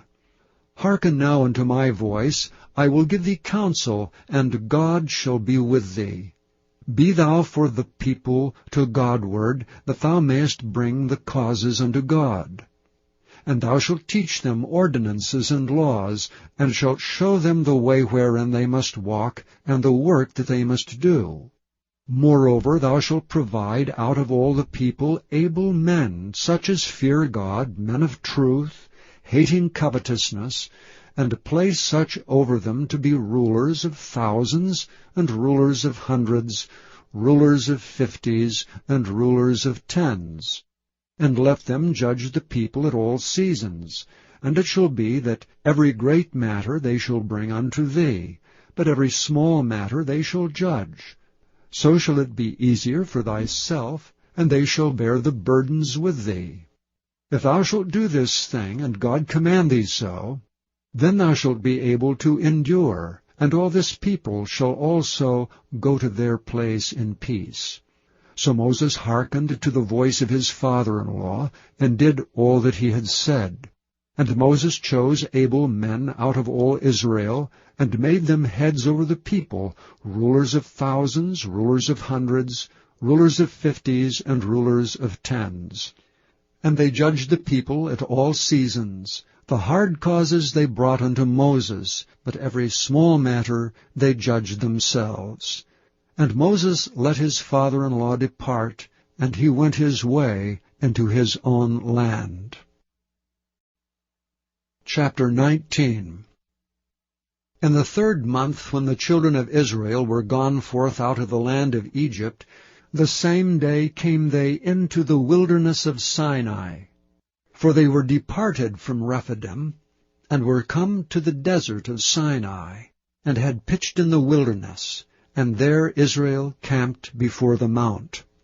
And Moses went up unto God, and the Lord called unto him out of the mountain, saying, Thus shalt thou say to the house of Jacob, and tell the children of Israel, Ye have seen what I did unto the Egyptians, and how I bare you on eagle's wings, and brought you unto myself. Now therefore, if ye will obey my voice indeed, and keep my covenant, then ye shall be a peculiar treasure unto me above all people, for all the earth is mine. And ye shall be unto me a kingdom of priests, and an holy nation. These are the words which thou shalt speak unto the children of Israel. And Moses came and called for the elders of the people, and laid before their faces all these words which the Lord commanded him. And all the people answered together and said, All that the Lord hath spoken we will do. And Moses returned the words of the people unto the Lord. And the Lord said unto Moses, Lo, I come unto thee in a thick cloud, that the people may hear when I speak with thee, and believe thee forever. And Moses told the words of the people unto the Lord. And the Lord said unto Moses, Go unto the people, and sanctify them today and tomorrow, and let them wash their clothes, and be ready against the 3rd day. For the 3rd day the Lord will come down in the sight of the people upon Mount Sinai.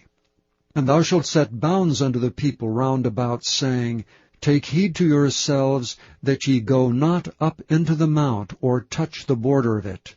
Whosoever toucheth the mount shall be surely put to death. There shall not be an hand touch it, but he shall surely be stoned or shot through. Whether it be beast or man, it shall not live. When the trumpet soundeth long, they shall come up to the mount. And Moses went down from the mount unto the people, and sanctified the people, and they washed their clothes. And he said unto the people, Be ready against the third day. Come not at your wives.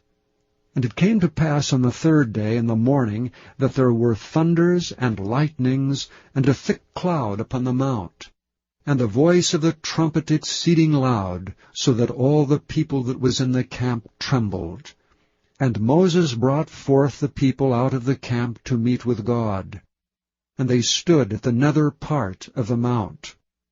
And Mount Sinai was altogether on a smoke, because the Lord descended upon it in fire. And the smoke thereof ascended as the smoke of a furnace, and the whole mount quaked greatly. And when the voice of the trumpet sounded long, and waxed louder and louder, Moses spake, and God answered him by a voice. And the Lord came down upon Mount Sinai, on the top of the mount, and the Lord called Moses up to the top of the mount, and Moses went up. And the Lord said unto Moses, Go down, charge the people, lest they break through unto the Lord to gaze, and many of them perish. And let the priests also which come near to the Lord sanctify themselves, lest the Lord break forth upon them. And Moses said unto the Lord, The people cannot come up to Mount Sinai, for thou chargedst us, saying, Set bounds about the mount, and sanctify it. And the Lord said unto him, Away, get thee down, and thou shalt come up, thou and Aaron with thee, but let not the priests and the people break through to come up unto the Lord, lest he break forth upon them. So Moses went down unto the people, and spake unto them. Chapter 20. And God spake all these words, saying, I am the Lord thy God, which hath brought thee out of the land of Egypt, out of the house of bondage. Thou shalt have no other gods before me. Thou shalt not make unto thee any graven image, or any likeness of anything that is in heaven above, or that is in the earth beneath, or that is in the water under the earth. Thou shalt not bow down thyself to them, nor serve them. For I, the Lord thy God, am a jealous God, visiting the iniquity of the fathers upon the children unto the third and fourth generation of them that hate me, and showing mercy unto thousands of them that love me and keep my commandments. Thou shalt not take the name of the Lord thy God in vain, for the Lord will not hold him guiltless that taketh his name in vain. Remember the Sabbath day to keep it holy. 6 days shalt thou labor and do all thy work. But the 7th day is the Sabbath of the Lord thy God. In it thou shalt not do any work, thou, nor thy son, nor thy daughter, thy manservant, nor thy maidservant, nor thy cattle, nor thy stranger that is within thy gates. For in 6 days the Lord made heaven and earth, the sea, and all that in them is, and rested the 7th day. Wherefore the Lord blessed the Sabbath day, and hallowed it. Honor thy father and thy mother, that thy days may be long upon the land which the Lord thy God giveth thee. Thou shalt not kill. Thou shalt not commit adultery. Thou shalt not steal. Thou shalt not bear false witness against thy neighbor. Thou shalt not covet thy neighbor's house. Thou shalt not covet thy neighbor's wife, nor his manservant, nor his maidservant, nor his ox, nor his ass, nor anything that is thy neighbor's. And all the people saw the thunderings and the lightnings, and the noise of the trumpet, and the mountain smoking. And when the people saw it, they removed and stood afar off. And they said unto Moses, Speak thou with us, and we will hear, but let not God speak with us, lest we die. And Moses said unto the people, Fear not, for God is come to prove you, and that his fear may be before your faces, that ye sin not. And the people stood afar off, and Moses drew near unto the thick darkness where God was. And the Lord said unto Moses, Thus thou shalt say unto the children of Israel, Ye have seen that I have talked with you from heaven. Ye shall not make with me gods of silver, neither shall ye make unto you gods of gold. An altar of earth thou shalt make unto me, and shalt sacrifice thereon thy burnt offerings and thy peace offerings, thy sheep and thine oxen. In all places where I record my name, I will come unto thee, and I will bless thee. And if thou wilt make me an altar of stone, thou shalt not build it of hewn stone. For if thou lift up thy tool upon it, thou hast polluted it. Neither shalt thou go up by steps unto mine altar, that thy nakedness be not discovered thereon. Chapter 21. Now these are the judgments which thou shalt set before them. If thou buy an Hebrew servant, 6 years he shall serve, and in the 7th he shall go out free for nothing. If he came in by himself, he shall go out by himself. If he were married, then his wife shall go out with him. If his master have given him a wife, and she have borne him sons or daughters, the wife and her children shall be her master's, and he shall go out by himself. And if thy servant shall plainly say, I love my master, my wife, and my children, I will not go out free, then his master shall bring him unto the judges. He shall also bring him to the door, or unto the doorpost, and his master shall bore his ear through with an awl, and he shall serve him forever. And if a man sell his daughter to be a maidservant, she shall not go out as the men's servants do. If she please not her master, who hath betrothed her to himself, then shall he let her be redeemed. To sell her unto a strange nation he shall have no power, seeing he hath dealt deceitfully with her. And if he hath betrothed her unto his son, he shall deal with her after the manner of daughters. If he take him another wife, her food, her raiment, and her duty of marriage shall he not diminish. And if he do not these 3 things unto her, then shall she go out free without money. He that smiteth a man, so that he die, shall be surely put to death. And if a man lie not in wait, but God deliver him into his hand, then I will appoint thee a place whither he shall flee. But if a man come presumptuously upon his neighbor, to slay him with guile, thou shalt take him from thine altar that he may die. He that smiteth his father or his mother shall be surely put to death. He that stealeth a man and selleth him, or if he be found in his hand, he shall surely be put to death. And he that curseth his father or his mother shall surely be put to death. And if men strive together, and one smite another with a stone, or with his fist, and he die not, but keepeth his bed, if he rise again, and walk abroad upon his staff, then shall he that smote him be quit, only he shall pay for the loss of his time, and shall cause him to be thoroughly healed.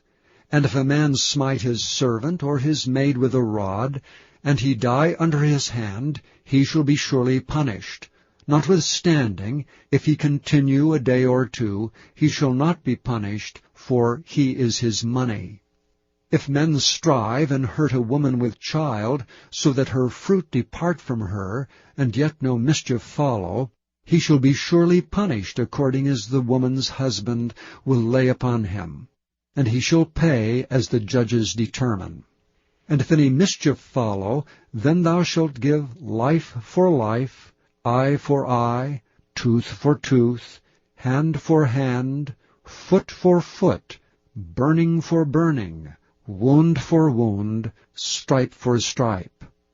And if a man smite the eye of his servant, or the eye of his maid, that it perish, he shall let him go free for his eye's sake.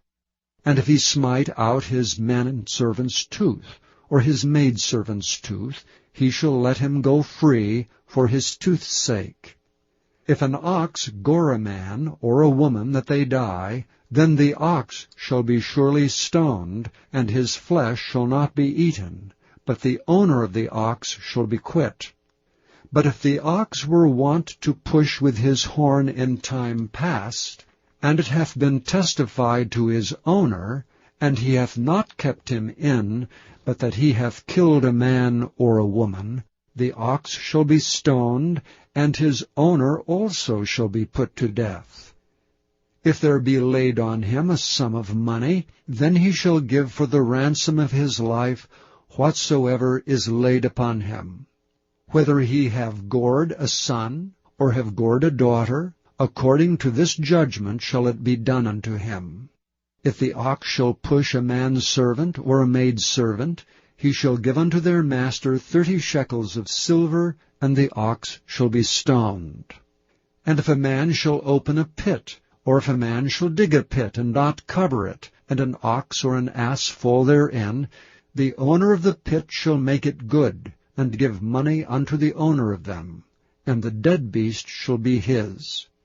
And if one man's ox hurt another's that he die, then they shall sell the live ox, and divide the money of it, and the dead ox also they shall divide.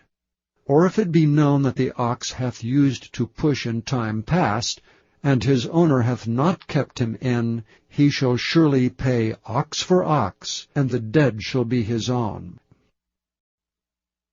Chapter 22. If a man shall steal an ox or a sheep, and kill it or sell it, he shall restore 5 oxen for an ox, and 4 sheep for a sheep. If a thief be found breaking up, and be smitten that he die, there shall no blood be shed for him. If the sun be risen upon him, there shall be blood shed for him, for he should make full restitution. If he have nothing, then he shall be sold for his theft. If the theft be certainly found in his hand alive, whether it be ox or ass or sheep, he shall restore double. If a man shall cause a field or vineyard to be eaten, and shall put in his beast, and shall feed in another man's field, of the best of his own field, and of the best of his own vineyard, shall he make restitution. If fire break out, and catch in thorns, so that the stacks of corn, or the standing corn, or the field be consumed therewith, he that kindled the fire shall surely make restitution. If a man shall deliver unto his neighbor money or stuff to keep, and it be stolen out of the man's house, if the thief be found, let him pay double. If the thief be not found, then the master of the house shall be brought unto the judges, to see whether he have put his hand unto his neighbor's goods. For all manner of trespass, whether it be for ox, for ass, for sheep, for raiment, or for any manner of lost thing, which another challengeth to be his, the cause of both parties shall come before the judges, and whom the judges shall condemn, he shall pay double unto his neighbor. If a man deliver unto his neighbor an ass, or an ox, or a sheep, or any beast to keep, and it die or be hurt, or driven away, no man seeing it, then shall an oath of the Lord between them both, that he hath not put his hand unto his neighbor's goods, and the owner of it shall accept thereof, and he shall not make it good. And if it be stolen from him, he shall make restitution unto the owner thereof. If it be torn in pieces, then let him bring it for witness, and he shall not make good that which was torn. And if a man borrow aught of his neighbor, and it be hurt, or die, the owner thereof being not with it, he shall surely make it good. But if the owner thereof be with it, he shall not make it good. If it be an hired thing, it came for his hire. And if a man entice a maid that is not betrothed, and lie with her, he shall surely endow her to be his wife. If her father utterly refuse to give her unto him, he shall pay money according to the dowry of virgins. Thou shalt not suffer a witch to live. Whosoever lieth with a beast shall surely be put to death. He that sacrificeth unto any god save unto the Lord only, he shall be utterly destroyed. Thou shalt neither vex a stranger nor oppress him, for ye were strangers in the land of Egypt.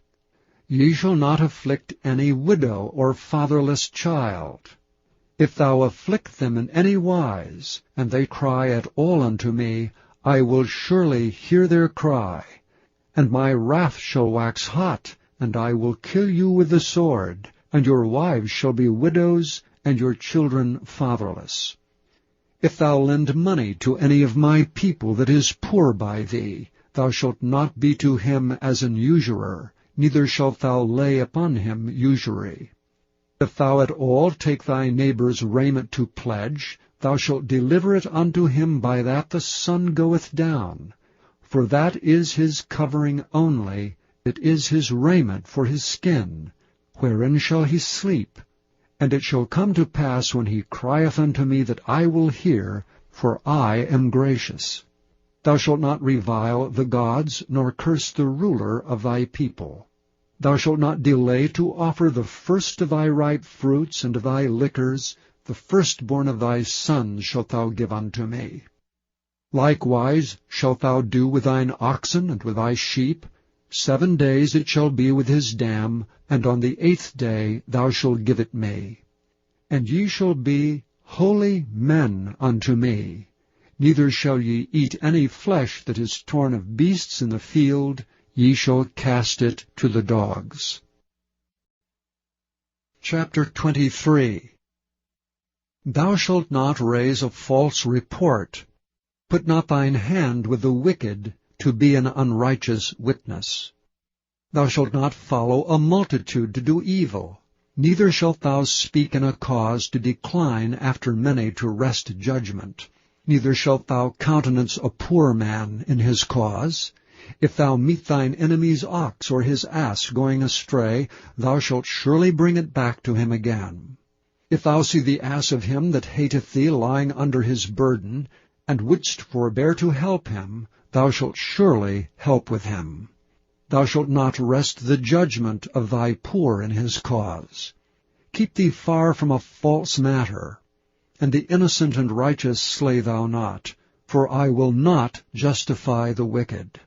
And thou shalt take no gift, for the gift blindeth the wise, and perverteth the words of the righteous. Also thou shalt not oppress a stranger, for ye know the heart of a stranger, seeing ye were strangers in the land of Egypt. And 6 years thou shalt sow thy land, and shalt gather in the fruits thereof. But the 7th year thou shalt let it rest and lie still, that the poor of thy people may eat. And what they leave, the beasts of the field shall eat. In like manner thou shalt deal with thy vineyard and with thy oliveyard. 6 days thou shalt do thy work, and on the 7th day thou shalt rest, that thine ox and thine ass may rest, and the son of thy handmaid and the stranger may be refreshed. And in all things that I have said unto you, be circumspect, and make no mention of the name of other gods, neither let it be heard out of thy mouth. 3 times thou shalt keep a feast unto me in the year. Thou shalt keep the feast of unleavened bread. Thou shalt eat unleavened bread 7 days, as I commanded thee, in the time appointed of the month Abib. For in it thou camest out from Egypt, and none shall appear before me empty. And the feast of harvest, the firstfruits of thy labors which thou hast sown in the field. And the feast of ingathering, which is in the end of the year, when thou hast gathered in thy labors out of the field. 3 times in the year all thy males shall appear before the Lord God. Thou shalt not offer the blood of my sacrifice with leavened bread, neither shall the fat of my sacrifice remain until the morning. The first of the firstfruits of thy land thou shalt bring into the house of the Lord thy God. Thou shalt not seethe a kid in his mother's milk. Behold, I send an angel before thee, to keep thee in the way, and to bring thee into the place which I have prepared. Beware of him, and obey his voice. Provoke him not, for he will not pardon your transgressions, for my name is in him.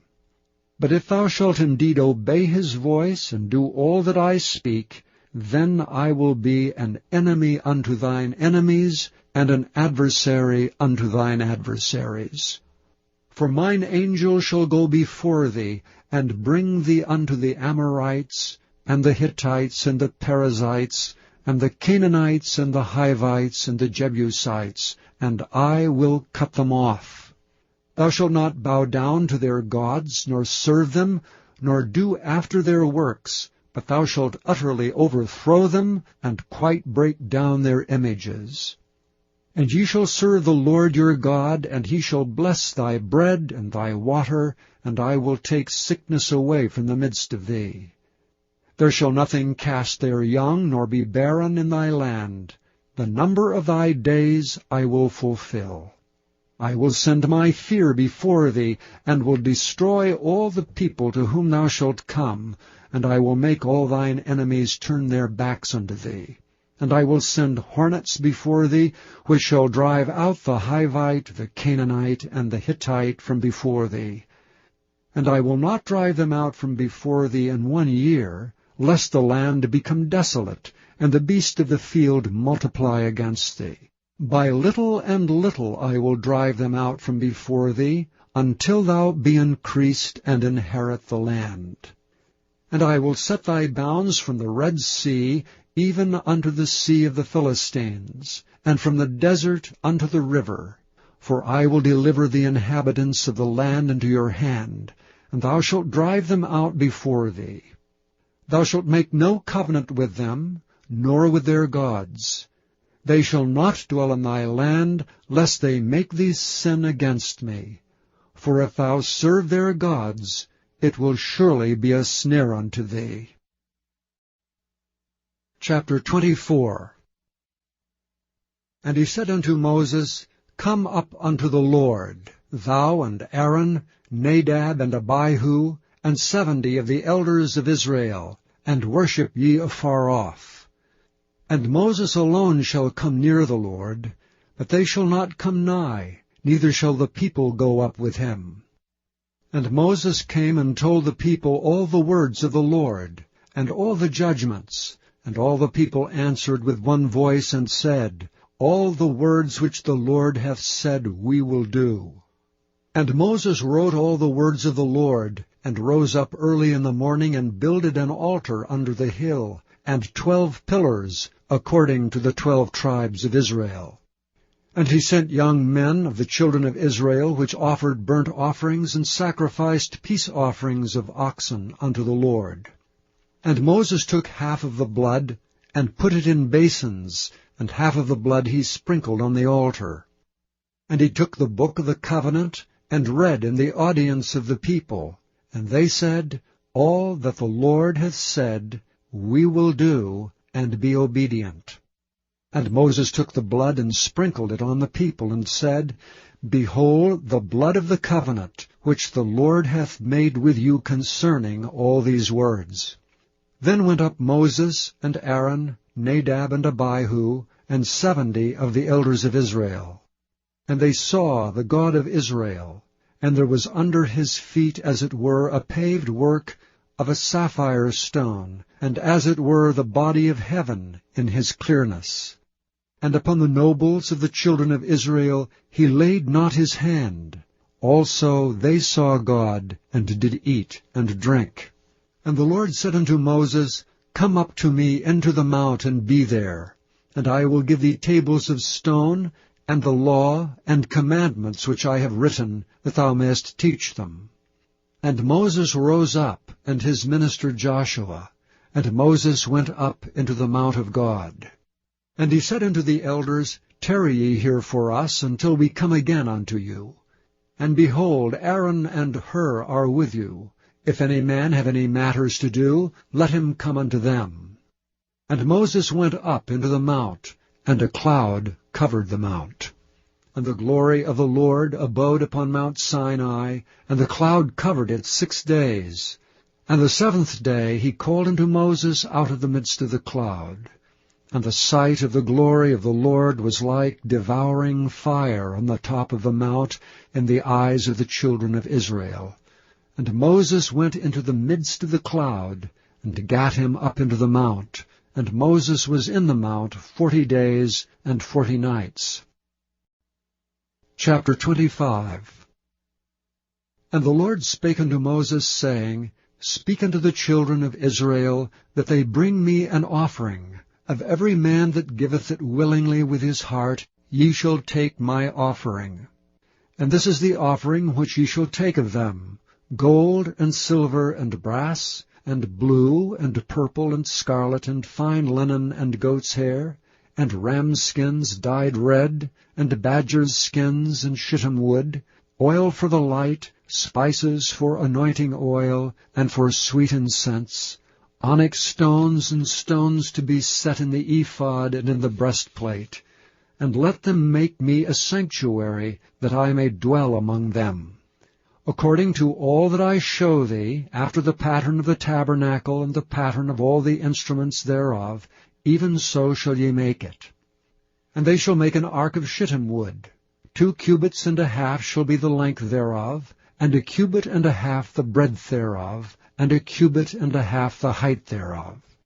And thou shalt overlay it with pure gold. Within and without shalt thou overlay it, and shalt make upon it a crown of gold round about. And thou shalt cast 4 rings of gold for it, and put them in the 4 corners thereof. And 2 rings shall be in the one side of it, and 2 rings in the other side of it. And thou shalt make staves of shittim wood, and overlay them with gold. And thou shalt put the staves into the rings by the sides of the ark, that the ark may be borne with them. The stave shall be in the rings of the ark, they shall not be taken from it. And thou shalt put into the ark the testimony which I shall give thee. And thou shalt make a mercy seat of pure gold. 2 cubits and a half shall be the length thereof, and 1 cubit and a half the breadth thereof. And thou shalt make 2 cherubims of gold, of beaten work shalt thou make them, in the 2 ends of the mercy seat.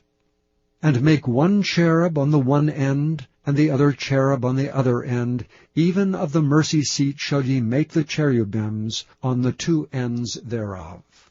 And the cherubim shall stretch forth their wings on high, covering the mercy seat with their wings, and their faces shall look one to another.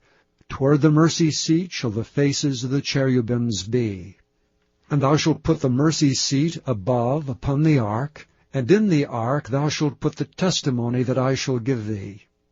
And there I will meet with thee, and I will commune with thee from above the mercy seat, from between the 2 cherubims which are upon the ark of the testimony, of all things which I will give thee in commandment unto the children of Israel. Thou shalt also make a table of shittim wood. 2 cubits shall be the length thereof, and 1 cubit the breadth thereof, and 1 cubit and a half the height thereof. And thou shalt overlay it with pure gold, and make thereto a crown of gold round about. And thou shalt make unto it a border of an hand breadth round about, and thou shalt make a golden crown to the border thereof round about. And thou shalt make for it 4 rings of gold, and put the rings in the 4 corners that are on the 4 feet thereof. Over against the border shall the rings be for places of the staves to bear the table. And thou shalt make the staves of shittim wood, and overlay them with gold, that the table may be borne with them. And thou shalt make the dishes thereof, and spoons thereof, and covers thereof, and bowls thereof to cover withal. Of pure gold shalt thou make them. And thou shalt set upon the table showbread before me alway. And thou shalt make a candlestick of pure gold. Of beaten work shall the candlestick be made. His shaft and his branches, his bowls, his knops and his flowers shall be the same. And 6 branches shall come out of the sides of it, 3 branches of the candlestick out of the one side, and 3 branches of the candlestick out of the other side. 3 bowls made like unto almonds, with a knop and a flower in one branch, and 3 bowls made like almonds in the other branch, with a knop and a flower. So in the 6 branches that come out of the candlestick. And in the candlestick shall be 4 bowls made like unto almonds, with their knops and their flowers. And there shall be a knop under 2 branches of the same, and a knop under 2 branches of the same, and a knop under 2 branches of the same, according to the 6 branches that proceed out of the candlestick. Their knops and their branches shall be of the same. All it shall be one beaten work of pure gold. And thou shalt make the 7 lamps thereof, and they shall light the lamps thereof, that they may give light over against it. And the tongs thereof, and the snuff dishes thereof shall be of pure gold. Of a talent of pure gold shall he make it, with all these vessels. And look that thou make them after their pattern, which was showed thee in the mount. Chapter 26. Moreover thou shalt make the tabernacle with 10 curtains of fine twined linen, and blue, and purple, and scarlet, with cherubims of cunning work shalt thou make them. The length of one curtain shall be 28 cubits, and the breadth of one curtain 4 cubits, and every one of the curtains shall have one measure. The 5 curtains shall be coupled together one to another, and other 5 curtains shall be coupled one to another. And thou shalt make loops of blue upon the edge of the one curtain from the selvage in the coupling, and likewise shalt thou make in the uttermost edge of another curtain in the coupling of the second. 50 loops shalt thou make in the one curtain, and 50 loops shalt thou make in the edge of the curtain that is in the coupling of the second, that the loops may take hold one of another.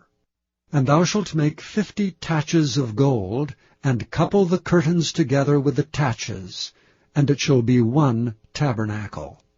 And thou shalt make curtains of goat's hair to be a covering upon the tabernacle. 11 curtains shalt thou make. The length of one curtain shall be 30 cubits, and the breadth of one curtain 4 cubits, and the 11 curtains shall be all of one measure. And thou shalt couple 5 curtains by themselves, and 6 curtains by themselves, and shalt double the 6th curtain in the forefront of the tabernacle. And thou shalt make 50 loops on the edge of the one curtain that is outmost in the coupling, and 50 loops in the edge of the curtain which coupleth the second. And thou shalt make 50 taches of brass, and put the taches into the loops, and couple the tent together, that it may be one. And the remnant that remaineth of the curtains of the tent, the half curtain that remaineth shall hang over the backside of the tabernacle.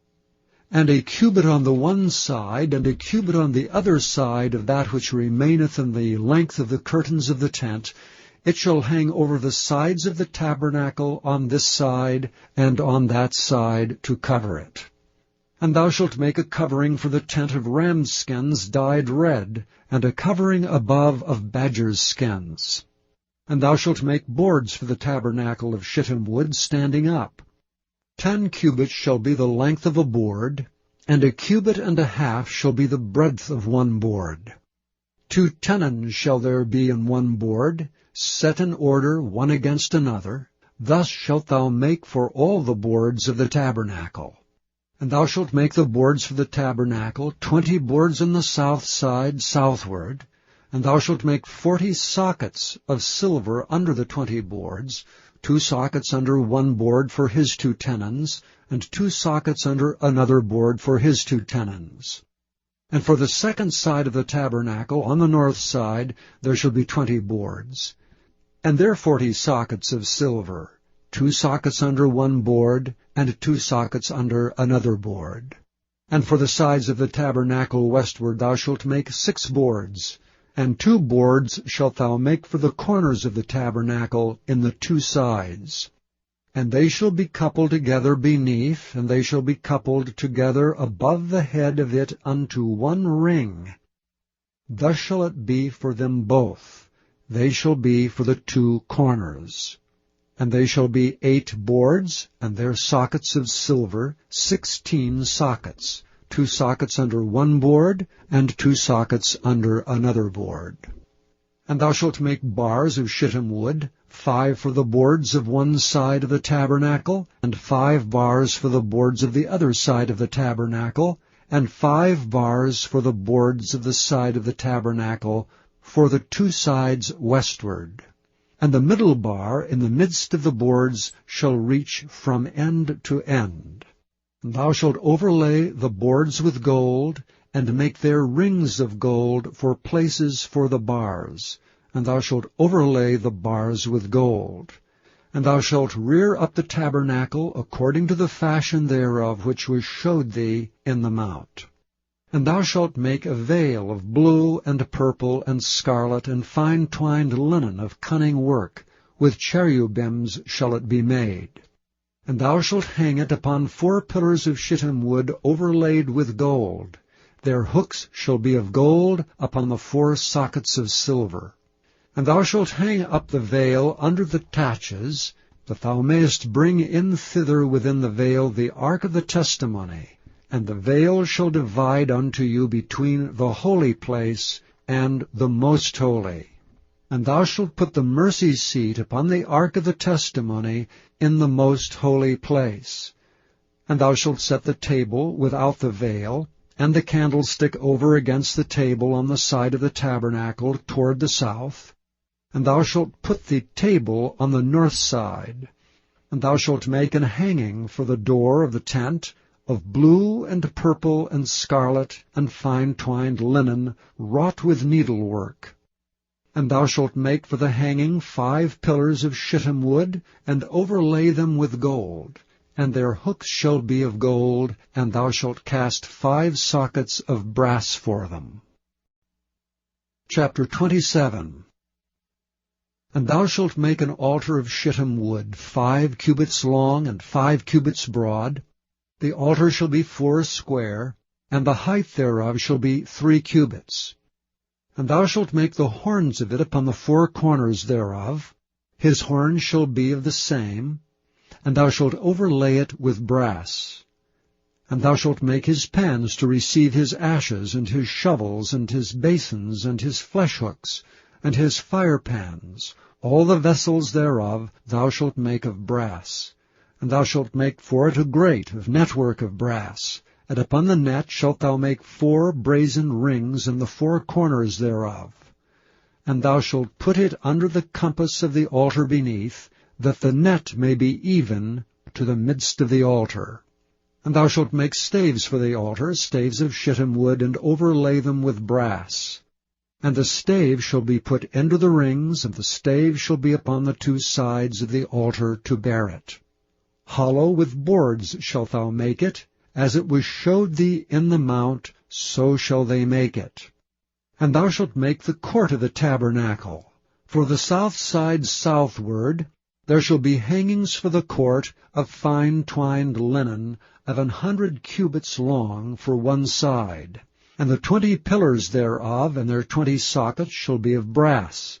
The hooks of the pillars and their fillets shall be of silver. And likewise for the north side in length there shall be hangings of 100 cubits long, and his 20 pillars and their 20 sockets of brass, the hooks of the pillars and their fillets of silver.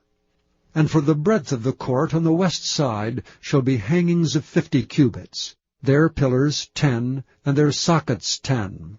And the breadth of the court on the east side eastward shall be 50 cubits. The hangings of one side of the gate shall be 15 cubits, their pillars 3, and their sockets 3. And on the other side shall be hangings 15 cubits, their pillars 3, and their sockets 3. And for the gate of the court shall be an hanging of 20 cubits of blue and purple and scarlet, and fine twined linen, wrought with needlework, and their pillars shall be 4, and their sockets 4. All the pillars round about the court shall be filleted with silver, their hooks shall be of silver, and their sockets of brass. The length of the court shall be 100 cubits, and the breadth 50 everywhere, and the height 5 cubits of fine twined linen, and their sockets of brass. All the vessels of the tabernacle, and all the service thereof, and all the pins thereof, and all the pins of the court shall be of brass. And thou shalt command the children of Israel that they bring thee pure oil olive beaten for the light, to cause the lamp to burn always. In the tabernacle of the congregation without the veil, which is before the testimony, Aaron and his sons shall order it from evening to morning before the Lord. It shall be a statute forever unto their generations on the behalf of the children of Israel. Chapter 28. And take thou unto thee Aaron thy brother, and his sons with him, from among the children of Israel, that he may minister unto me in the priest's office, even Aaron, Nadab, and Abihu, Eleazar, and Ithamar, Aaron's sons. And thou shalt make holy garments for Aaron thy brother, for glory and for beauty. And thou shalt speak unto all that are wise-hearted, whom I have filled with the spirit of wisdom, that they may make Aaron's garments to consecrate him, that he may minister unto me in the priest's office.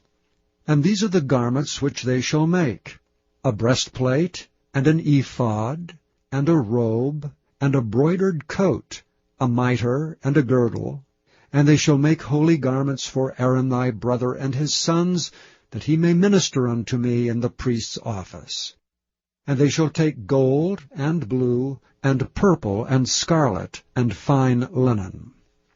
And they shall make the ephod of gold, of blue, and of purple, of scarlet, and fine twined linen with cunning work.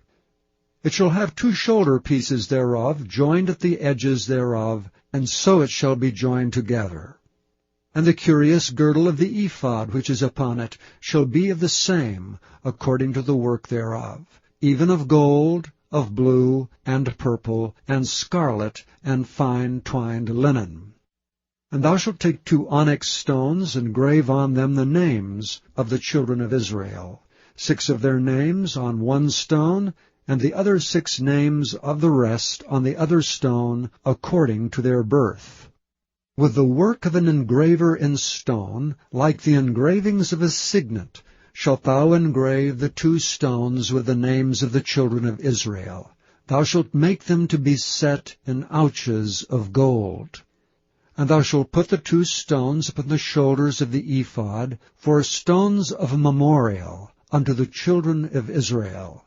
And Aaron shall bear their names before the Lord upon his 2 shoulders for a memorial.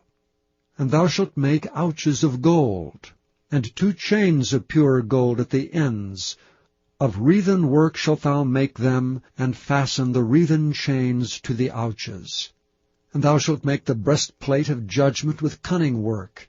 After the work of the ephod thou shalt make it, of gold, of blue, and of purple, and of scarlet, and of fine twined linen shalt thou make it. 4 square it shall be, being doubled. A span shall be the length thereof, and a span shall be the breadth thereof. And thou shalt set in it settings of stones, even 4 rows of stones.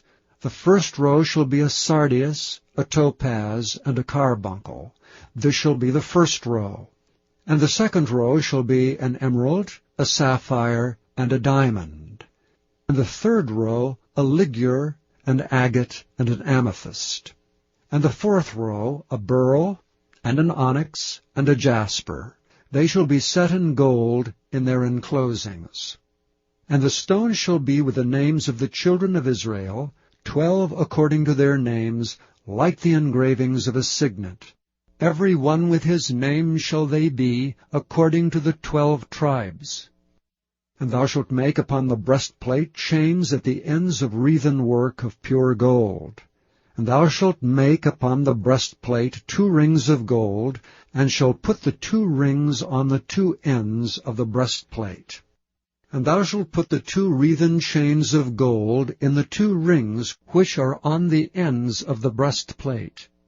And the other 2 ends, the 2 wreathen chains, shalt thou fasten in the 2 ouches, and put them on the shoulder pieces of the ephod before it. And thou shalt make 2 rings of gold, and thou shalt put them upon the 2 ends of the breastplate in the border thereof, which is in the side of the ephod inward. And 2 other rings of gold thou shalt make, and shalt put them on the 2 sides of the ephod underneath, toward the forepart thereof, over against the other coupling thereof, above the curious girdle of the ephod. And they shall bind the breastplate by the rings thereof unto the rings of the ephod with a lace of blue, that it may be above the curious girdle of the ephod, and that the breastplate be not loosed from the ephod. And Aaron shall bear the names of the children of Israel in the breastplate of judgment upon his heart, when he goeth into the holy place, for a memorial before the Lord continually. And thou shalt put in the breastplate of judgment the Urim and the Thummim, and they shall be upon Aaron's heart when he goeth in before the Lord. And Aaron shall bear the judgment of the children of Israel upon his heart before the Lord continually. And thou shalt make the robe of the ephod all of blue. And there shall be an hole in the top of it, in the midst thereof. It shall have a binding of woven work round about the whole of it, as it were the hole of an habergeon, that it be not rent. And beneath upon the hem of it thou shalt make pomegranates of blue, and of purple, and of scarlet, round about the hem thereof, and bells of gold between them round about, a golden bell and a pomegranate, a golden bell and a pomegranate, upon the hem of the robe round about. And it shall be upon Aaron to minister, and his sound shall be heard when he goeth in unto the holy place before the Lord, and when he cometh out, that he die not. And thou shalt make a plate of pure gold, and grave upon it, like the engravings of a signet, Holiness to the Lord. And thou shalt put it on a blue lace, that it may be upon the mitre, upon the forefront of the mitre it shall be. And it shall be upon Aaron's forehead, that Aaron may bear the iniquity of the holy things, which the children of Israel shall hallow in all their holy gifts. And it shall be always upon his forehead, that they may be accepted before the Lord. And thou shalt embroider the coat of fine linen, and thou shalt make the mitre of fine linen, and thou shalt make the girdle of needlework. And for Aaron's sons thou shalt make coats, and thou shalt make for them girdles, and bonnets shalt thou make for them, for glory and for beauty. And thou shalt put them upon Aaron thy brother, and his sons with him, and shalt anoint them, and consecrate them, and sanctify them, that they may minister unto me in the priest's office. And thou shalt make them linen breeches to cover their nakedness, from the loins even unto the thighs they shall reach. And they shall be upon Aaron and upon his sons, when they come in unto the tabernacle of the congregation, or when they come near unto the altar to minister in the holy place, that they bear not iniquity and die. It shall be a statute for ever unto him and his seed after him. Chapter 29. And this is the thing that thou shalt do unto them to hallow them, to minister unto me in the priest's office. Take 1 young bullock, and 2 rams without blemish, and unleavened bread, and cakes unleavened tempered with oil, and wafers unleavened, anointed with oil. Of wheaten flour shalt thou make them. And thou shalt put them into 1 basket, and bring them in the basket with the bullock and the 2 rams. And Aaron and his sons thou shalt bring unto the door of the tabernacle of the congregation, and shalt wash them with water. And thou shalt take the garments, and put upon Aaron the coat, and the robe of the ephod, and the breastplate, and gird him with the curious girdle of the ephod. And thou shalt put the mitre upon his head, and put the holy crown upon the mitre. Then shalt thou take anointing oil, and pour it upon his head, and anoint him. And thou shalt bring his sons, and put coats upon them. And thou shalt gird them with girdles, Aaron and his sons, and put the bonnets on them. And the priest's office shall be theirs for a perpetual statute, and thou shalt consecrate Aaron and his sons. And thou shalt cause a bullock to be brought before the tabernacle of the congregation, and Aaron and his sons shall put their hands upon the head of the bullock. And thou shalt kill the bullock before the Lord, by the door of the tabernacle of the congregation. And thou shalt take of the blood of the bullock, and put it upon the horns of the altar with thy finger, and pour all the blood beside the bottom of the altar. And thou shalt take all the fat that covereth the inwards, and the caul that is above the liver, and the 2 kidneys, and the fat that is upon them, and burn them upon the altar. But the flesh of the bullock, and his skin, and his dung, shalt thou burn with fire without the camp. It is a sin offering. Thou shalt also take 1 ram, and Aaron and his sons shall put their hands upon the head of the ram. And thou shalt slay the ram, and thou shalt take his blood, and sprinkle it round about upon the altar. And thou shalt cut the ram in pieces, and wash the inwards of him and his legs, and put them unto his pieces, and unto his head. And thou shalt burn the whole ram upon the altar.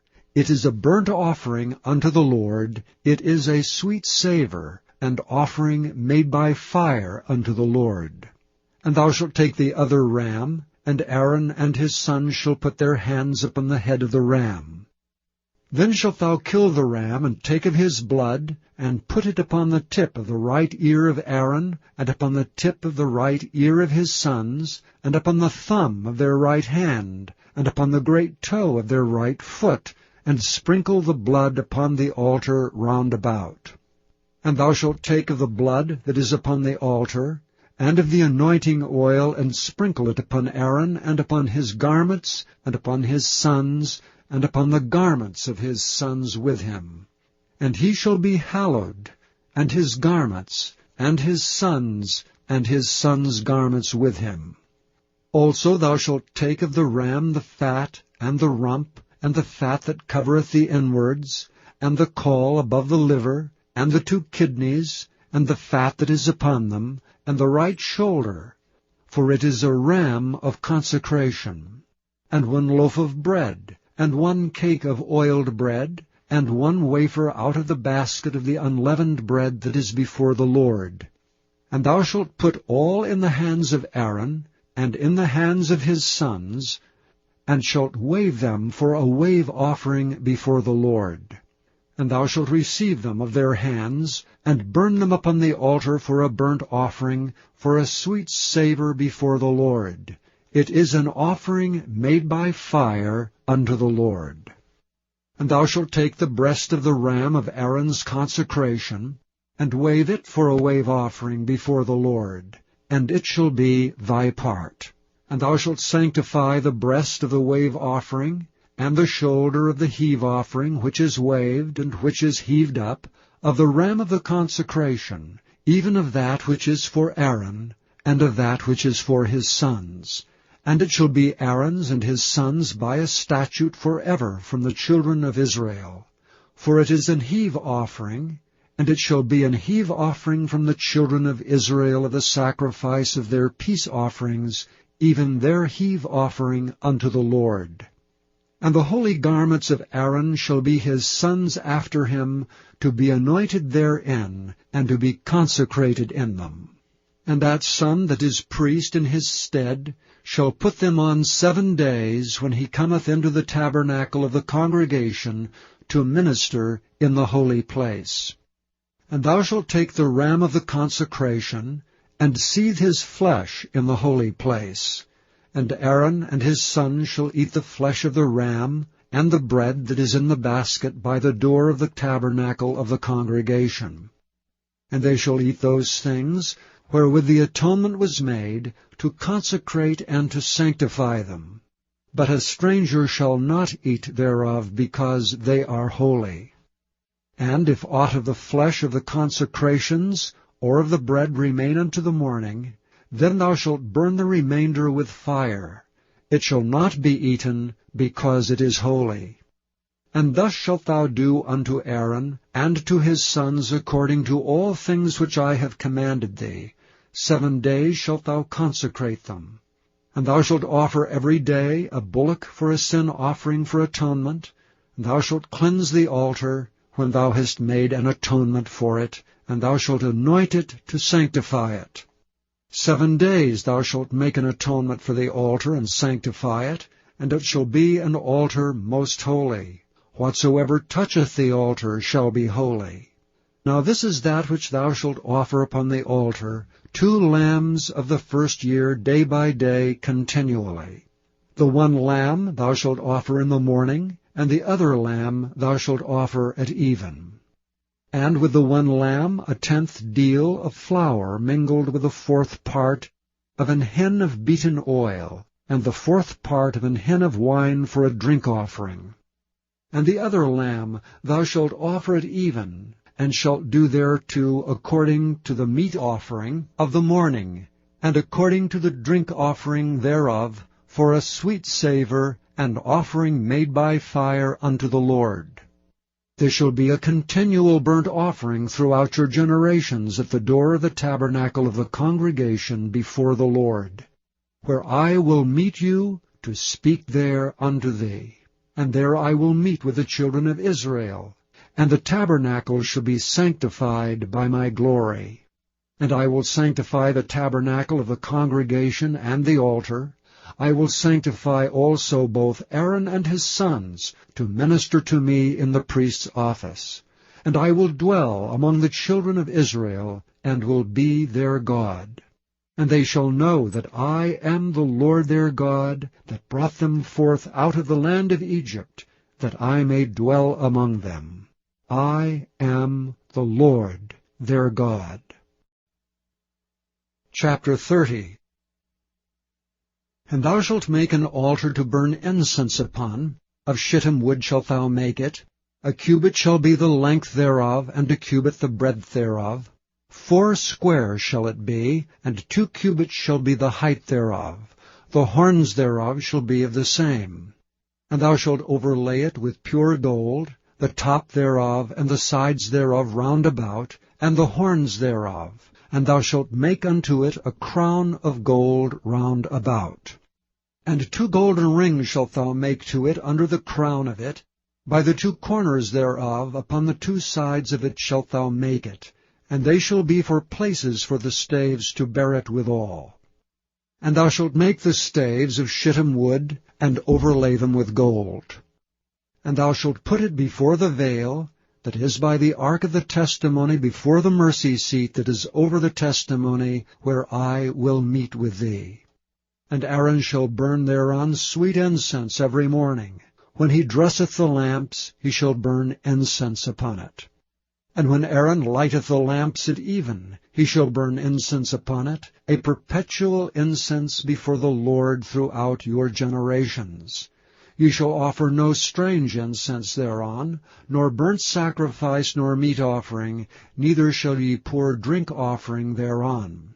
And Aaron shall make an atonement upon the horns of it once in a year with the blood of the sin offering of atonements. Once in the year shall he make atonement upon it throughout your generations. It is most holy unto the Lord. And the Lord spake unto Moses, saying, When thou takest the sum of the children of Israel after their number, then shall they give every man a ransom for his soul unto the Lord, when thou numberest them, that there be no plague among them when thou numberest them. This they shall give every one that passeth among them that are numbered, 1/2 shekel after the shekel of the sanctuary, a shekel is 20 gerahs, and 1/2 shekel shall be the offering of the Lord. Every one that passeth among them that are numbered from 20 years old and above shall give an offering unto the Lord. The rich shall not give more, And the poor shall not give less than half a shekel when they give an offering unto the Lord to make an atonement for your souls. And thou shalt take the atonement money of the children of Israel, and shalt appoint it for the service of the tabernacle of the congregation, that it may be a memorial unto the children of Israel before the Lord, to make an atonement for your souls. And the Lord spake unto Moses, saying, Thou shalt also make a laver of brass, and his foot also of brass, to wash withal. And thou shalt put it between the tabernacle of the congregation and the altar, and thou shalt put water therein. For Aaron and his sons shall wash their hands and their feet thereat. When they go into the tabernacle of the congregation, they shall wash with water, that they die not, or when they come near to the altar to minister to burn offering made by fire unto the Lord. So they shall wash their hands and their feet, that they die not. And it shall be a statute forever to them, even to him and to his seed throughout their generations.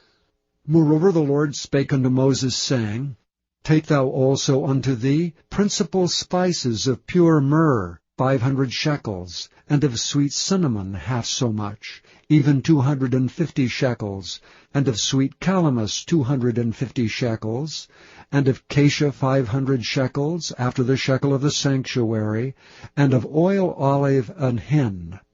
And thou shalt make it an oil of holy ointment, an ointment compound, after the art of the apothecary.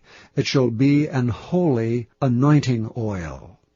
And thou shalt anoint the tabernacle of the congregation therewith, and the ark of the testimony, and the table and all his vessels, and the candlestick and his vessels, and the altar of incense, and the altar of burnt offering with all his vessels, and the laver and his foot.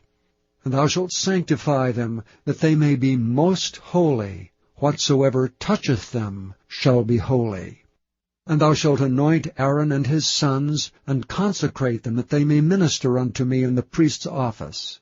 And thou shalt speak unto the children of Israel, saying, This shall be an holy anointing oil unto me throughout your generations. Upon men's flesh shall it not be poured, neither shall ye make any other like it, after the composition of it. It is holy, and it shall be holy unto you. Whosoever compoundeth any like it, or whosoever putteth any of it upon a stranger, shall even be cut off from his people. And the Lord said unto Moses, Take unto thee sweet spices, stacte, and onycha, and galbanum, these sweet spices with pure frankincense. Of each shall there be a like weight. Thou shalt make it a perfume, a confection after the art of the apothecary, tempered together, pure and holy. Thou shalt beat some of it very small, and put of it before the testimony in the tabernacle of the congregation, where I will meet with thee. It shall be unto you most holy. And as for the perfume which thou shalt make, ye shall not make to yourselves according to the composition thereof. It shall be unto thee holy for the Lord. Whosoever shall make like unto that, to smell thereto, shall even be cut off from his people. Chapter 31. And the Lord spake unto Moses, saying, See, I have called by name Bezaleel the son of Uri, the son of Hur of the tribe of Judah, and I have filled him with the Spirit of God, in wisdom and in understanding, and in knowledge and in all manner of workmanship, to devise cunning works, to work in gold, and in silver, and in brass, and in cutting of stones, to set them, and in carving of timber, to work in all manner of workmanship. And I, behold, I have given with him Aholiab, the son of Ahisamach of the tribe of Dan. And in the hearts of all that are wise-hearted I have put wisdom, that they may make all that I have commanded thee, the tabernacle of the congregation, and the ark of the testimony, and the mercy seat that is thereupon, and all the furniture of the tabernacle, and the table and his furniture, and the pure candlestick with all his furniture, and the altar of incense, and the altar of burnt offering with all his furniture, and the laver and his foot, and the cloths of service, and the holy garments for Aaron and the priest, and the garments of his sons to minister in the priest's office, and the anointing oil, and sweet incense for the holy place. According to all that I have commanded thee shall they do. And the Lord spake unto Moses, saying, Speak thou also unto the children of Israel, saying, Verily my Sabbaths ye shall keep. For it is a sign between me and you throughout your generations, that ye may know that I am the Lord that doth sanctify you. Ye shall keep the Sabbath therefore, for it is holy unto you. Every one that defileth it shall surely be put to death. For whosoever doeth any work therein, that soul shall be cut off from among his people. 6 days may work be done, but in the 7th is the Sabbath of rest, holy to the Lord. Whosoever doeth any work in the Sabbath day, he shall surely be put to death. Wherefore the children of Israel shall keep the Sabbath, to observe the Sabbath throughout their generations for a perpetual covenant. It is a sign between me and the children of Israel forever. For in 6 days the Lord made heaven and earth, and on the 7th day he rested and was refreshed. And he gave unto Moses, when he had made an end of communing with him upon Mount Sinai, 2 tables of testimony, tables of stone, written with the finger of God. Chapter 32. And when the people saw that Moses delayed to come down out of the mount, the people gathered themselves together unto Aaron, and said unto him, Up, make us gods which shall go before us, for as for this Moses, the man that brought us up out of the land of Egypt, we wot not what is become of him.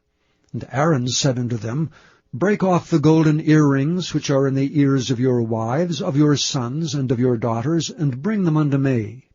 And all the people brake off the golden earrings which were in their ears, and brought them unto Aaron. And he received them at their hand, and fashioned it with a graving tool, after he had made it a molten calf. And they said, These be thy gods, O Israel, which brought thee up out of the land of Egypt. And when Aaron saw it, he built an altar before it, and Aaron made proclamation, and said, Tomorrow is a feast to the Lord. And they rose up early on the morrow, and offered burnt offerings, and brought peace offerings, and the people sat down to eat and drink, and rose up to play. And the Lord said unto Moses, Go, get thee down, for thy people which thou broughtest out of the land of Egypt have corrupted themselves. They have turned aside quickly out of the way which I commanded them. They have made them a molten calf, and have worshipped it, and have sacrificed thereunto, and said, These be thy gods, O Israel, which have brought thee up out of the land of Egypt. And the Lord said unto Moses, I have seen this people, and behold, it is a stiff-necked people. Now therefore let me alone, that my wrath may wax hot against them, and that I may consume them, and I will make of thee a great nation. And Moses besought the Lord his God, and said, Lord, why doth thy wrath wax hot against thy people, which thou hast brought forth out of the land of Egypt with great power, and with a mighty hand? Wherefore should the Egyptians speak and say, For mischief did he bring them out, to slay them in the mountains, and to consume them from the face of the earth? Turn from thy fierce wrath, and repent of this evil against thy people.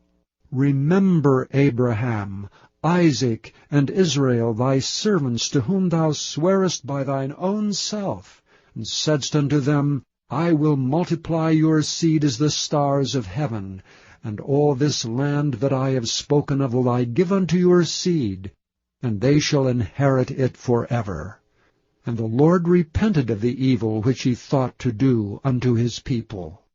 And Moses turned and went down from the mount, and the 2 tables of the testimony were in his hand. The tables were written on both their sides, on the one side and on the other were they written. And the tables were the work of God, and the writing was the writing of God graven upon the tables. And when Joshua heard the noise of the people as they shouted, he said unto Moses, There is a noise of war in the camp.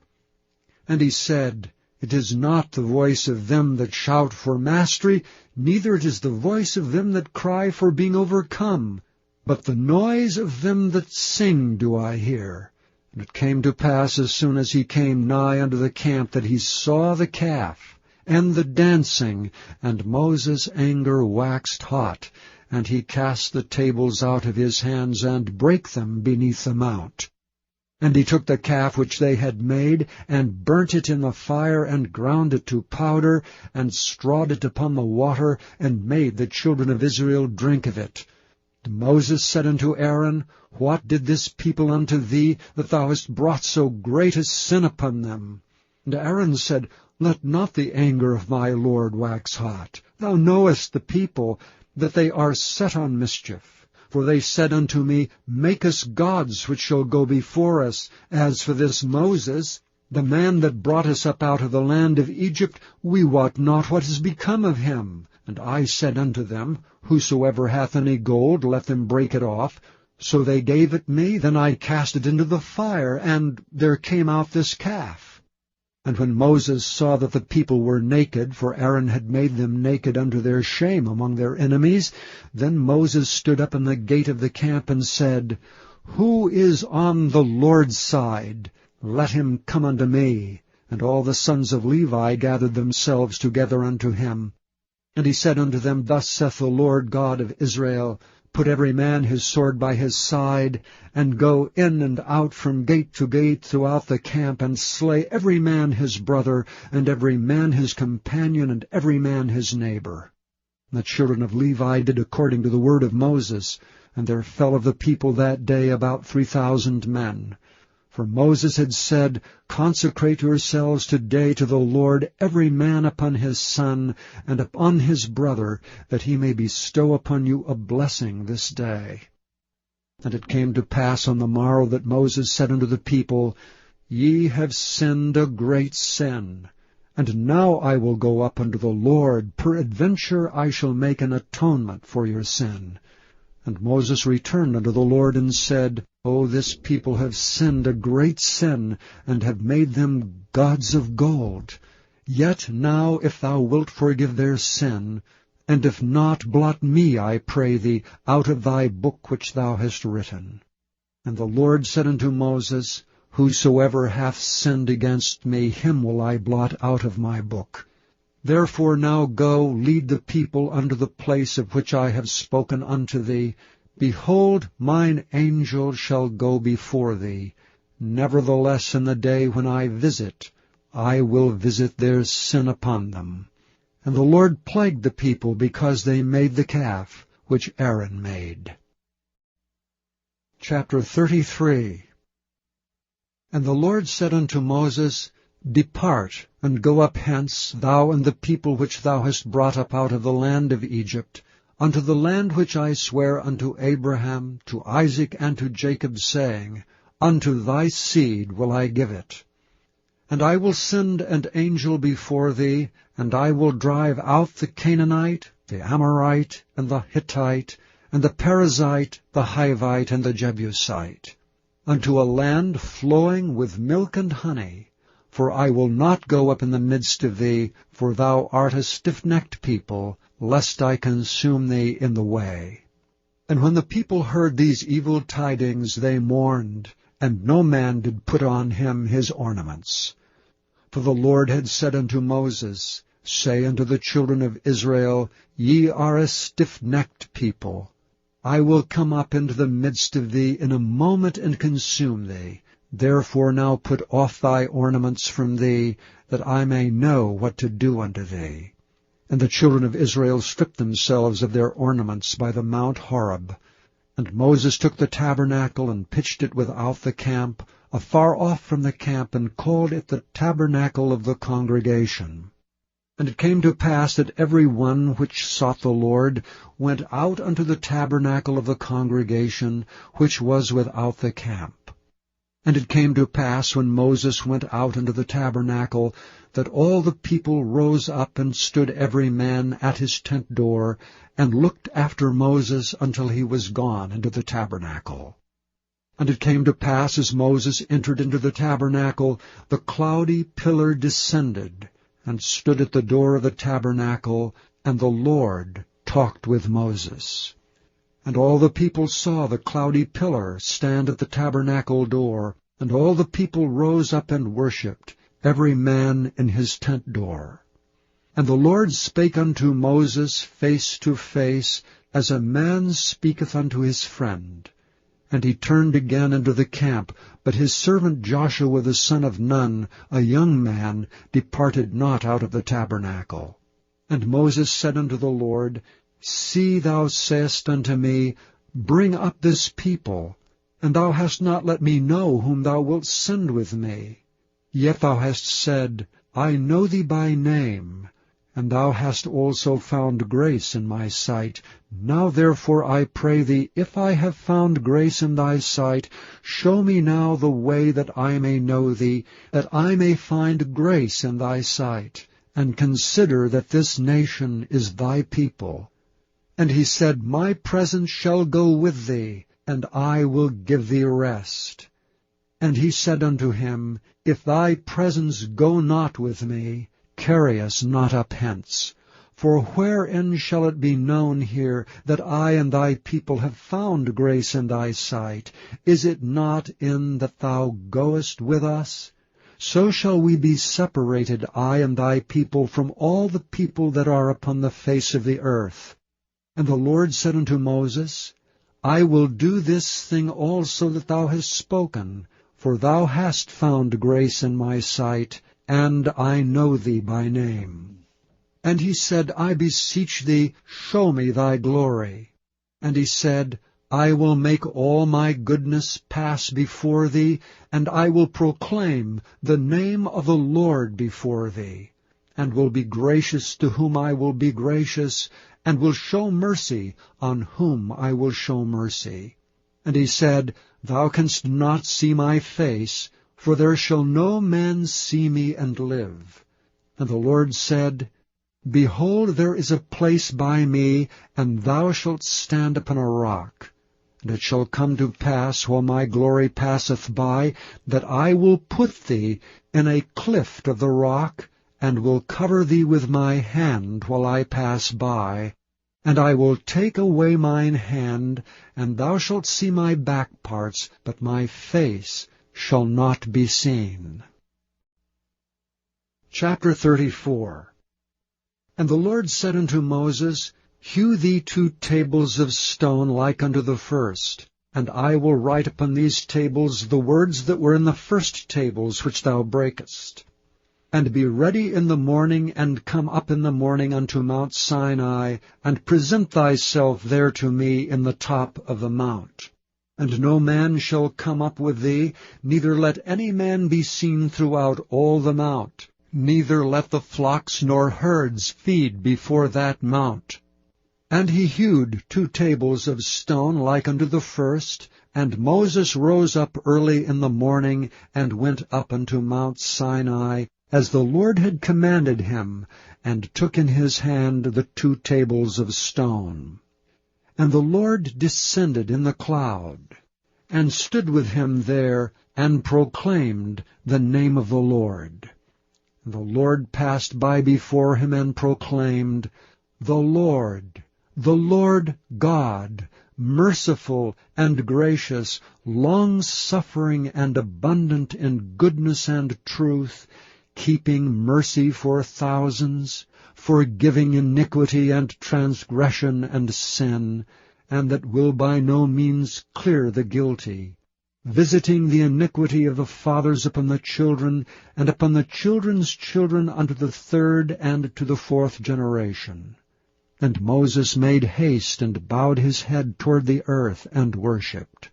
And he said, If now I have found grace in thy sight, O Lord, let my Lord, I pray thee, go among us. For it is a stiff-necked people, and pardon our iniquity and our sin, and take us for thine inheritance. And he said, Behold, I make a covenant. Before all thy people I will do marvels such as have not been done in all the earth nor in any nation, and all the people among which thou art shall see the work of the Lord. For it is a terrible thing that I will do with thee. Observe thou that which I command thee this day.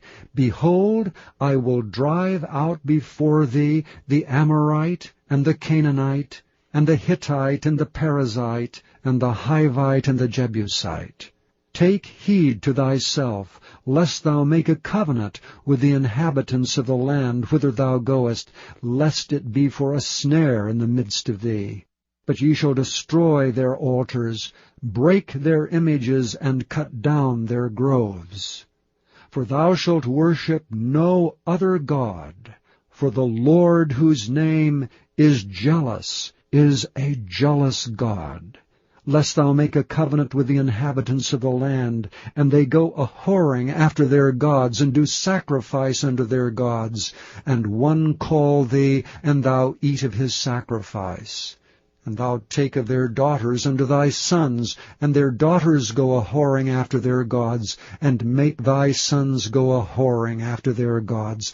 Thou shalt make thee no molten gods. The feast of unleavened bread shalt thou keep. 7 days thou shalt eat unleavened bread, as I commanded thee, in the time of the month Abib. For in the month Abib thou camest out from Egypt. All that openeth the matrix is mine, and every firstling among thy cattle, whether ox or sheep, that is male. But the firstling of an ass thou shalt redeem with a lamb, and if thou redeem him not, then shalt thou break his neck. All the firstborn of thy sons shalt thou redeem, and none shall appear before me empty. 6 days shalt thou work, but on the 7th day thou shalt rest. In earing time and in harvest thou shalt rest. And thou shalt observe the feast of weeks, of the firstfruits of wheat harvest, and the feast of ingathering at the year's end. Thrice in the year shall all your men children appear before the Lord God, the God of Israel. For I will cast out the nations before thee, and enlarge thy borders. Neither shall any man desire thy land when thou shalt go up to appear before the Lord thy God thrice in the year. Thou shalt not offer the blood of my sacrifice with leaven, neither shall the sacrifice of the feast of the Passover be left unto the morning. The first of the firstfruits of thy land shalt thou bring unto the house of the Lord thy God. Thou shalt not see the kid in his mother's milk. And the Lord said unto Moses, Write thou these words, for after the tenor of these words I have made a covenant with thee and with Israel. And he was there with the Lord 40 days and 40 nights. He did neither eat bread nor drink water, and he wrote upon the tables the words of the covenant, the 10 commandments. And it came to pass, when Moses came down from Mount Sinai, with the 2 tables of testimony in Moses' hand, when he came down from the mount, that Moses wist not that the skin of his face shone while he talked with him. And when Aaron and all the children of Israel saw Moses, behold, the skin of his face shone, and they were afraid to come nigh him. And Moses called unto them, and Aaron and all the rulers of the congregation returned unto him, and Moses talked with them. And afterward all the children of Israel came nigh, and he gave them in commandment all that the Lord had spoken with him in Mount Sinai. And till Moses had done speaking with them, he put a veil on his face. But when Moses went in before the Lord to speak with him, he took the veil off until he came out. And he came out and spake unto the children of Israel that which he was commanded. And the children of Israel saw the face of Moses, that the skin of Moses' face shone, and Moses put the veil upon his face again until he went in to speak with him. Chapter 35. And Moses gathered all the congregation of the children of Israel together, and said unto them, These are the words which the Lord hath commanded, that ye should do them. 6 days shall work be done, but on the 7th day there shall be to you an holy day, a Sabbath of rest to the Lord. Whosoever doeth work therein shall be put to death. Ye shall kindle no fire throughout your habitations upon the Sabbath day. And Moses spake unto all the congregation of the children of Israel, saying, This is the thing which the Lord commanded, saying, Take ye from among you an offering unto the Lord. Whosoever is of a willing heart, let him bring it, an offering of the Lord, gold and silver and brass, and blue and purple and scarlet and fine linen and goat's hair, and rams' skins dyed red, and badgers' skins and shittim wood, and oil for the light, and spices for anointing oil and for the sweet incense, and onyx stones and stones to be set for the ephod and for the breastplate. And every wise-hearted among you shall come, and make all that the Lord hath commanded. The tabernacle, his tent, and his covering, his taches and his boards, his bars, his pillars and his sockets, the ark and the staves thereof, with the mercy seat and the veil of the covering, the table and his staves, and all his vessels, and the showbread, the candlestick also for the light, and his furniture and his lamps, with the oil for the light, and the incense altar, and his staves, and the anointing oil, and the sweet incense, and the hanging for the door at the entering in of the tabernacle, the altar of burnt offering, with his brazen grate, his staves, and all his vessels, the laver and his foot, the hangings of the court, his pillars and their sockets, and the hanging for the door of the court, the pins of the tabernacle, and the pins of the court and their cords, the cloths of service, to do service in the holy place, the holy garments for Aaron the priest, and the garments of his sons, to minister in the priest's office. And all the congregation of the children of Israel departed from the presence of Moses. And they came, every one whose heart stirred him up, and every one whom his spirit made willing, and they brought the Lord's offering to the work of the tabernacle of the congregation, and for all his service, and for the holy garments. And they came, both men and women, as many as were willing-hearted, and brought bracelets and earrings and rings, and tablets, all jewels of gold, and every man that offered an offering of gold unto the Lord.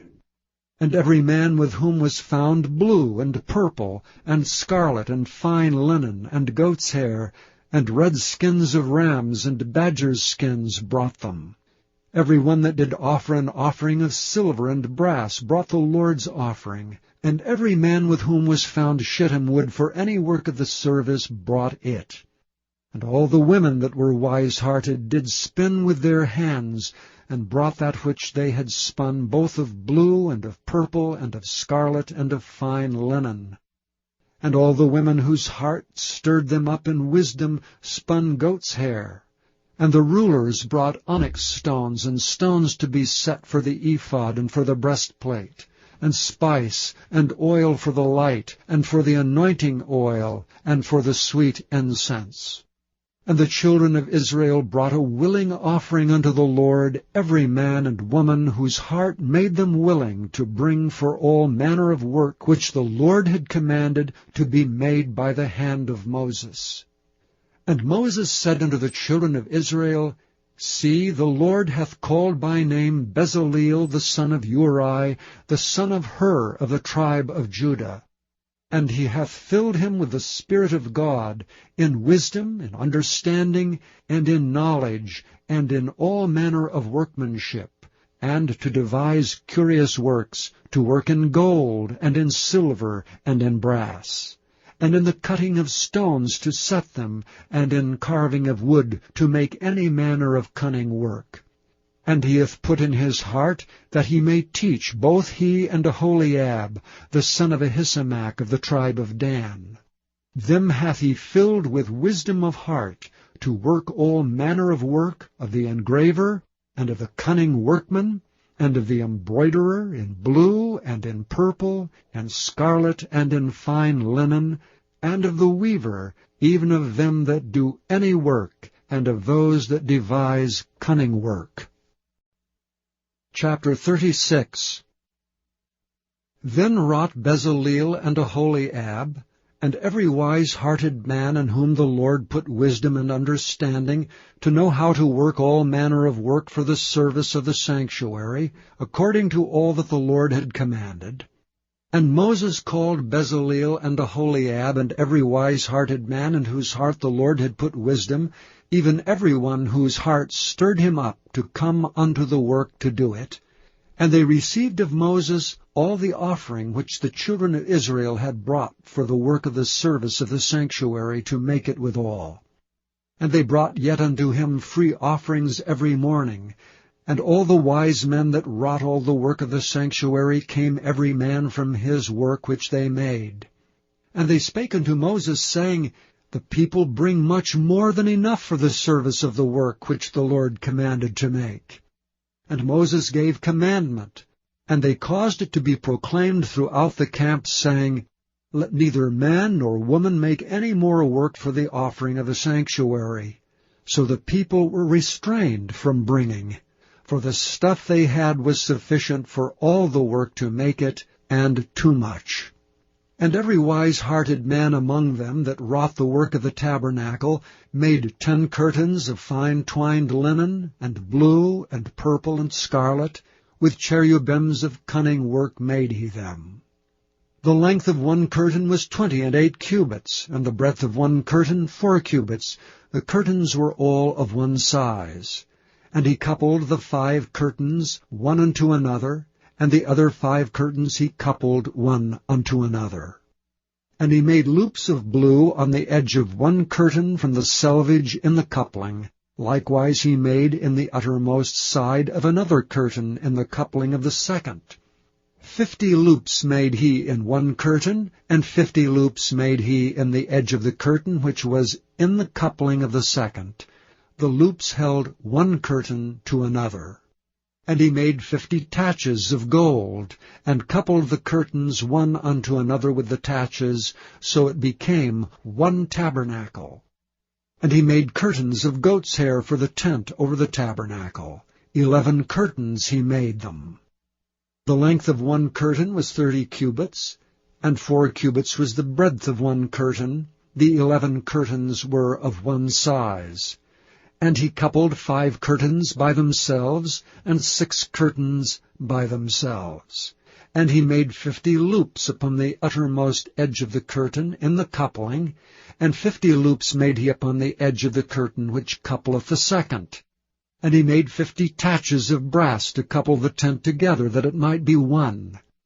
And he made a covering for the tent of rams' skins dyed red, and a covering of badgers' skins above that.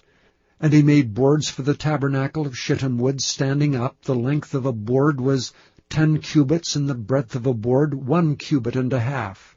One board had 2 tenons, equally distant one from another. Thus did he make for all the boards of the tabernacle. And he made the boards for the tabernacle, 20 boards for the south side southward, and 40 sockets of silver he made under the 20 boards. 2 sockets under one board for his 2 tenons, and 2 sockets under another board for his 2 tenons. And for the other side of the tabernacle, which is toward the north corner, he made 20 boards. And there are 40 sockets of silver, 2 sockets under one board, and 2 sockets under another board. And for the sides of the tabernacle westward he made 6 boards. And 2 boards made he for the corners of the tabernacle in the 2 sides. And they were coupled beneath, and coupled together at the head thereof to one ring. Thus he did to both of them in both the corners. And there were 8 boards, and their sockets were 16 sockets of silver under every board, 2 sockets.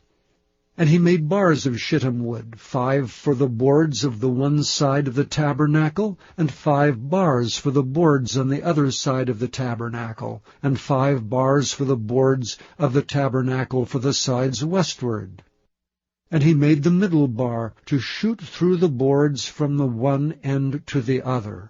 And he overlaid the boards with gold, and made their rings of gold to be places for the bars, and overlaid the bars with gold. And he made a veil of blue, and purple, and scarlet, and fine twined linen. With cherubims made he it of cunning work. And he made thereunto 4 pillars of shittim wood, and overlaid them with gold. Their hooks were of gold, and he cast for them 4 sockets of silver. And he made an hanging for the tabernacle door of blue, and purple, and scarlet, and fine twined linen of needlework, and the 5 pillars of it with their hooks. And he overlaid their chapiters and their fillets with gold, but their 5 sockets were of brass. Chapter 37. And Bezaleel made the ark of shittim wood. 2 cubits and a half was the length of it, and 1 cubit and a half the breadth of it, and 1 cubit and a half the height of it. And he overlaid it with pure gold within and without, and made a crown of gold to it round about. And he cast for it 4 rings of gold, to be set by the 4 corners of it, even 2 rings upon the one side of it, and 2 rings upon the other side of it. And he made staves of shittim wood, and overlaid them with gold. And he put the staves into the rings by the sides of the ark, to bear the ark. And he made the mercy seat of pure gold. 2 cubits and a half was the length thereof, and 1 cubit and a half the breadth thereof. And he made 2 cherubims of gold, beaten out of 1 piece made he them, on the 2 ends of the mercy seat. 1 cherub on the end on this side, and another cherub on the other end on that side. Out of the mercy seat made he the cherubims on the 2 ends thereof. And the cherubims spread out their wings on high, and covered with their wings over the mercy seat, with their faces one to another.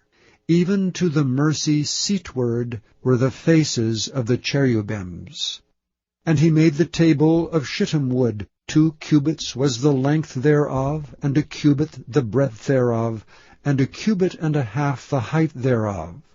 And he overlaid it with pure gold, and made thereunto a crown of gold round about. Also he made thereunto a border of an handbreadth round about, and made a crown of gold for the border thereof round about. And he cast for it 4 rings of gold, and put the rings upon the 4 corners that were in the 4 feet thereof. Over against the border were the rings, the places for the staves to bear the table. And he made the staves of shittim wood, and overlaid them with gold, to bear the table. And he made the vessels which were upon the table, his dishes, and his spoons, and his bowls, and his covers to cover withal, of pure gold. And he made the candlestick of pure gold, of beaten work made he the candlestick, his shaft and his branch, his bowls, his knops, and his flowers were of the same. And 6 branches going out of the sides thereof, 3 branches of the candlestick out of the one side thereof, and 3 branches of the candlestick out of the other side thereof. 3 bowls made after the fashion of almonds in one branch, a knop and a flower, and 3 bowls made like almonds in another branch, a knop and a flower, so throughout the 6 branches going out of the candlestick. And in the candlestick were 4 bowls made like almonds, his knops and his flowers, and a knop under 2 branches of the same, and a knop under 2 branches of the same, and a knop under 2 branches of the same, according to the 6 branches going out of it. Their knops and their branches were of the same. All of it was one beaten work of pure gold. And he made his 7 lamps and his snuffers and his snuff dishes of pure gold. Of a talent of pure gold made he it, and all the vessels thereof. And he made the incense altar of shittim wood. The length of it was a cubit, and the breadth of it a cubit. It was foursquare, and 2 cubits was the height of it. The horns thereof were of the same. And he overlaid it with pure gold, both the top of it, and the sides thereof round about, and the horns of it.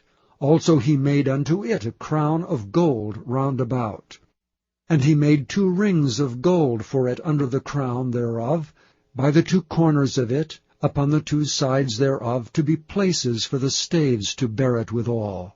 And he made the stays of shittim wood, and overlaid them with gold. And he made the holy anointing oil, and the pure incense of sweet spices, according to the work of the apothecary. Chapter 38. And he made the altar of burnt offering of shittim wood. 5 cubits was the length thereof, and 5 cubits the breadth thereof. It was 4 and 3 cubits the height thereof. And he made the horns thereof and the 4 corners of it. The horns thereof were of the same, and he overlaid it with brass. And he made all the vessels of the altar, the pots, and the shovels, and the basins, and the flesh hooks, and the fire pans, all the vessels thereof made he of brass. And he made for the altar a brazen grate of network under the compass thereof beneath unto the midst of it. And he cast 4 rings for the 4 ends of the grate of brass, to be places for the staves. And he made the stays of shittim wood, and overlaid them with brass. And he put the staves into the rings on the sides of the altar, to bear it withal. He made the altar hollow with boards. And he made the laver of brass, and the foot of it of brass. Of the looking glasses of the women assembling, which assembled at the door of the tabernacle of the congregation. And he made the court. On the south side southward the hangings of the court were of fine twined linen, 100 cubits. Their pillars were 20, and their brazen sockets 20. The hooks of the pillars and their fillets were of silver. And for the north side the hangings were 100 cubits, their pillars were 20, and their sockets of brass 20, the hooks of the pillars and their fillets of silver. And for the west side were hangings of 50 cubits, their pillars 10, and their sockets 10, the hooks of the pillars and their fillets of silver. And for the east side eastward 50 cubits. The hangings of the one side of the gate were 15 cubits, their pillars 3, and their sockets 3. And for the other side of the court gate, on this hand and that hand were hangings of 15 cubits, their pillars 3, and their sockets 3. All the hangings of the court round about were of fine twined linen.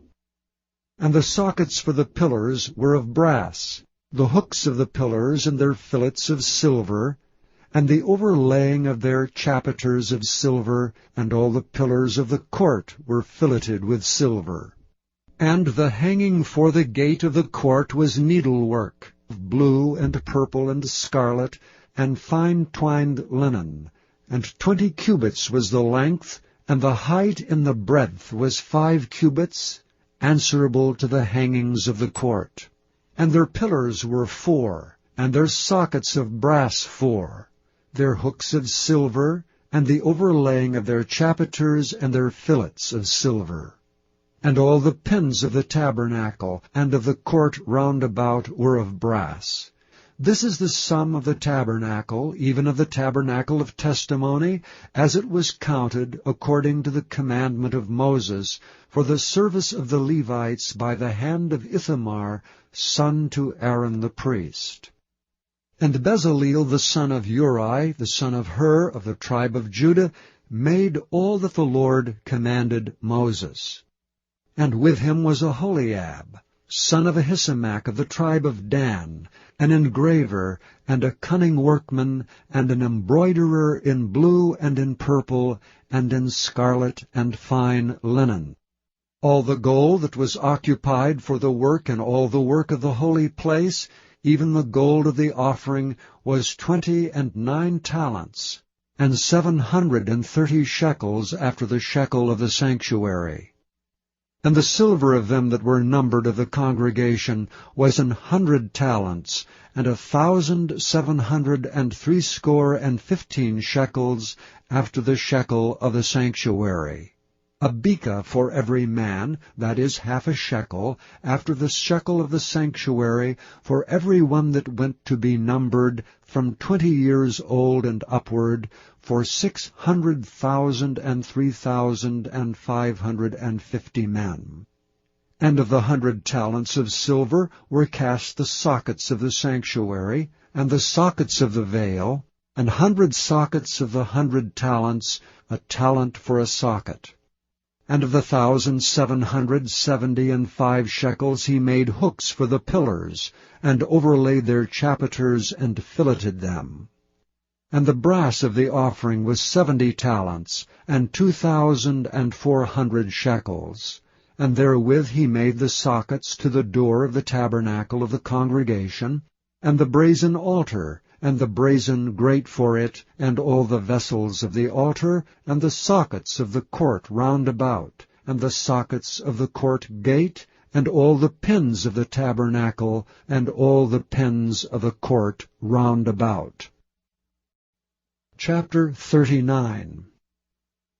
And of the blue and purple and scarlet they made cloths of service to do service in the holy place, and made the holy garments for Aaron, as the Lord commanded Moses. And he made the ephod of gold, blue and purple and scarlet, and fine twined linen. And they did beat the gold into thin plates, and cut it into wires, to work it in the blue, and in the purple, and in the scarlet, and in the fine linen with cunning work. They made shoulder pieces for it, to couple it together. By the two edges was it coupled together. And the curious girdle of his ephod that was upon it was of the same, according to the work thereof, of gold, blue, and purple, and scarlet, and fine twined linen, as the Lord commanded Moses. And they wrought onyx stones enclosed in ouches of gold, graven as signets are graven, with the names of the children of Israel. And he put them on the shoulders of the ephod, that they should be stones for a memorial to the children of Israel, as the Lord commanded Moses. And he made the breastplate of cunning work, like the work of the ephod, of gold, blue, and purple, and scarlet, and fine twined linen. It was 4 square. They made the breastplate double. A span was the length thereof, and a span the breadth thereof, being doubled.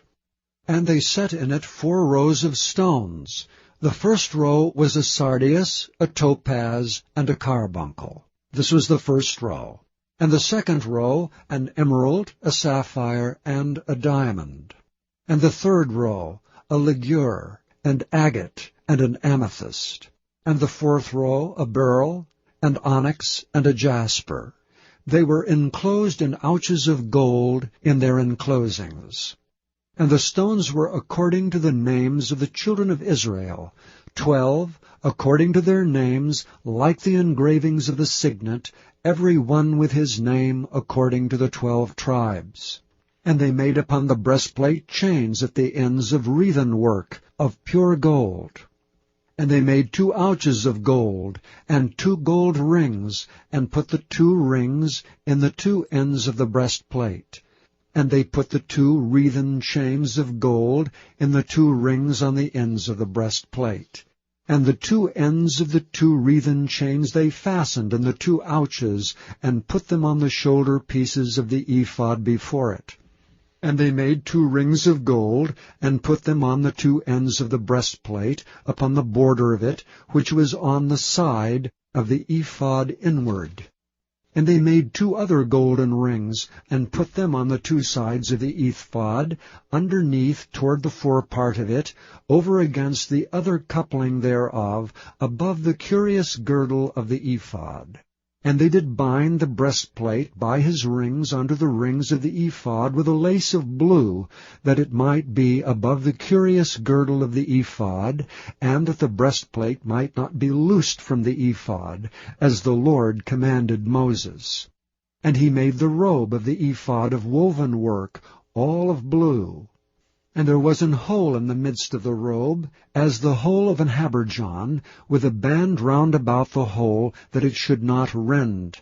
And they made upon the hems of the robe pomegranates of blue and purple and scarlet, and twined linen.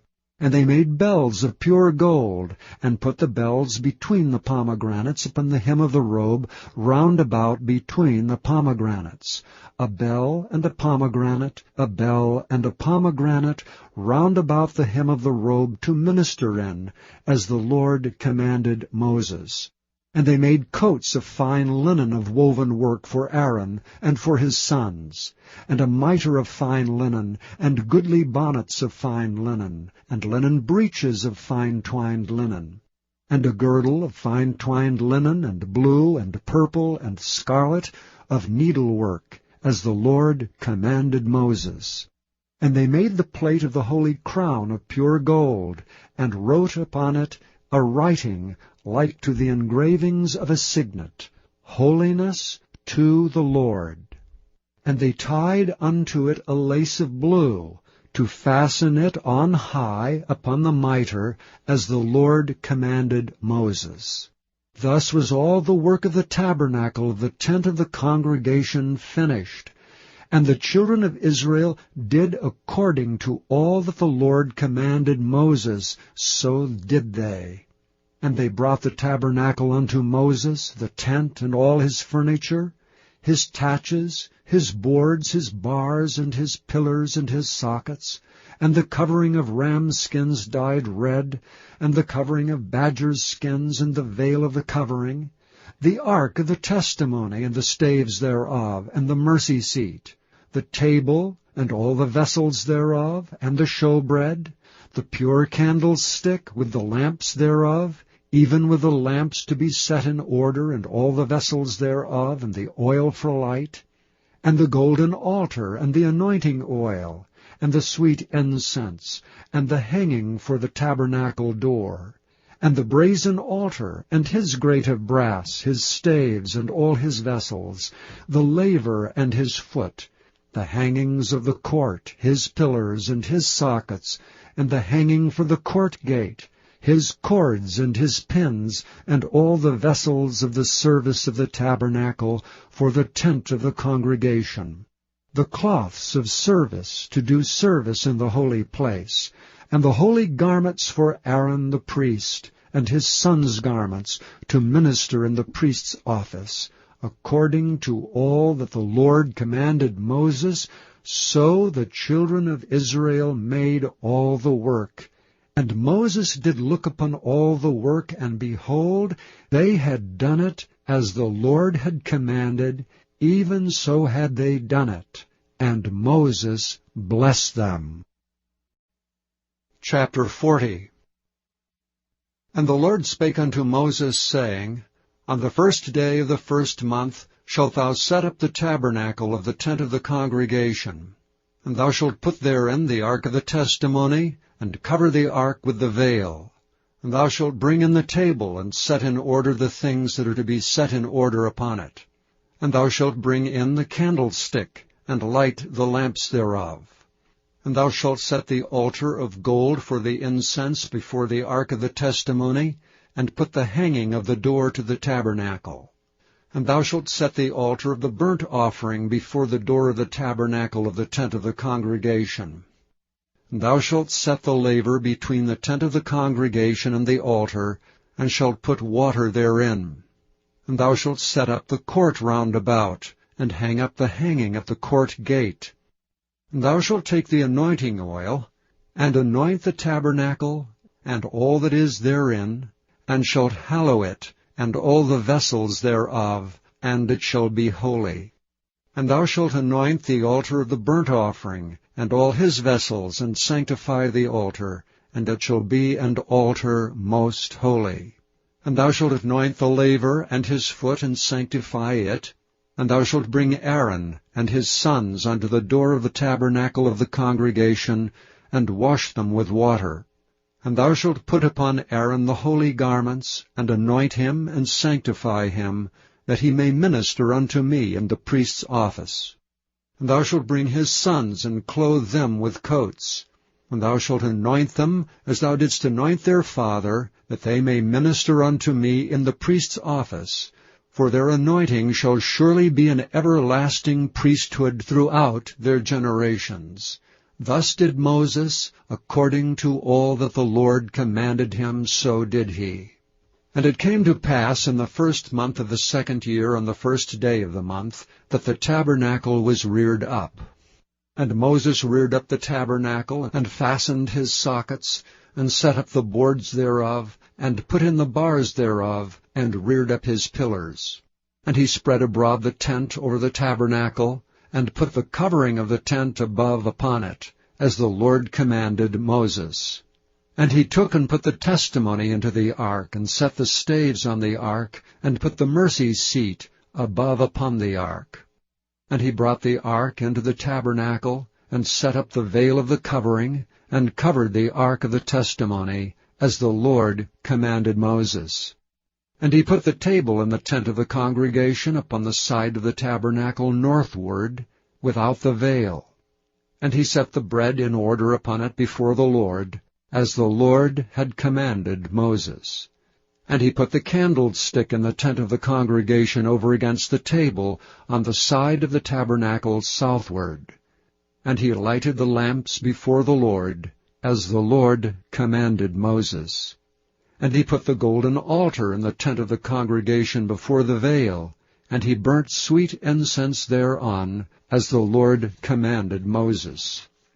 And he set up the hanging at the door of the tabernacle, and he put the altar of burnt offering by the door of the tabernacle of the tent of the congregation, and offered upon it the burnt offering and the meat offering, as the Lord commanded Moses. And he set the laver before the tent of the congregation and the altar, and put water therein to wash withal. And Moses and Aaron and his sons washed their hands and their feet thereat, when they went into the tent of the congregation, and when they came near unto the altar they washed, as the Lord commanded Moses. And he reared up the court round about the tabernacle and the altar, and set up the hanging of the court gate. So Moses finished the work. Then a cloud covered the tent of the congregation, and the glory of the Lord filled the tabernacle. And Moses was not able to enter into the tent of the congregation, because the cloud abode thereon, and the glory of the Lord filled the tabernacle. And when the cloud was taken up from over the tabernacle, the children of Israel went onward in all their journeys. But if the cloud were not taken up, then they journeyed not till the day that it was taken up. For the cloud of the Lord was upon the tabernacle by day, and fire was on it by night, in the sight of all the house of Israel throughout all their journeys.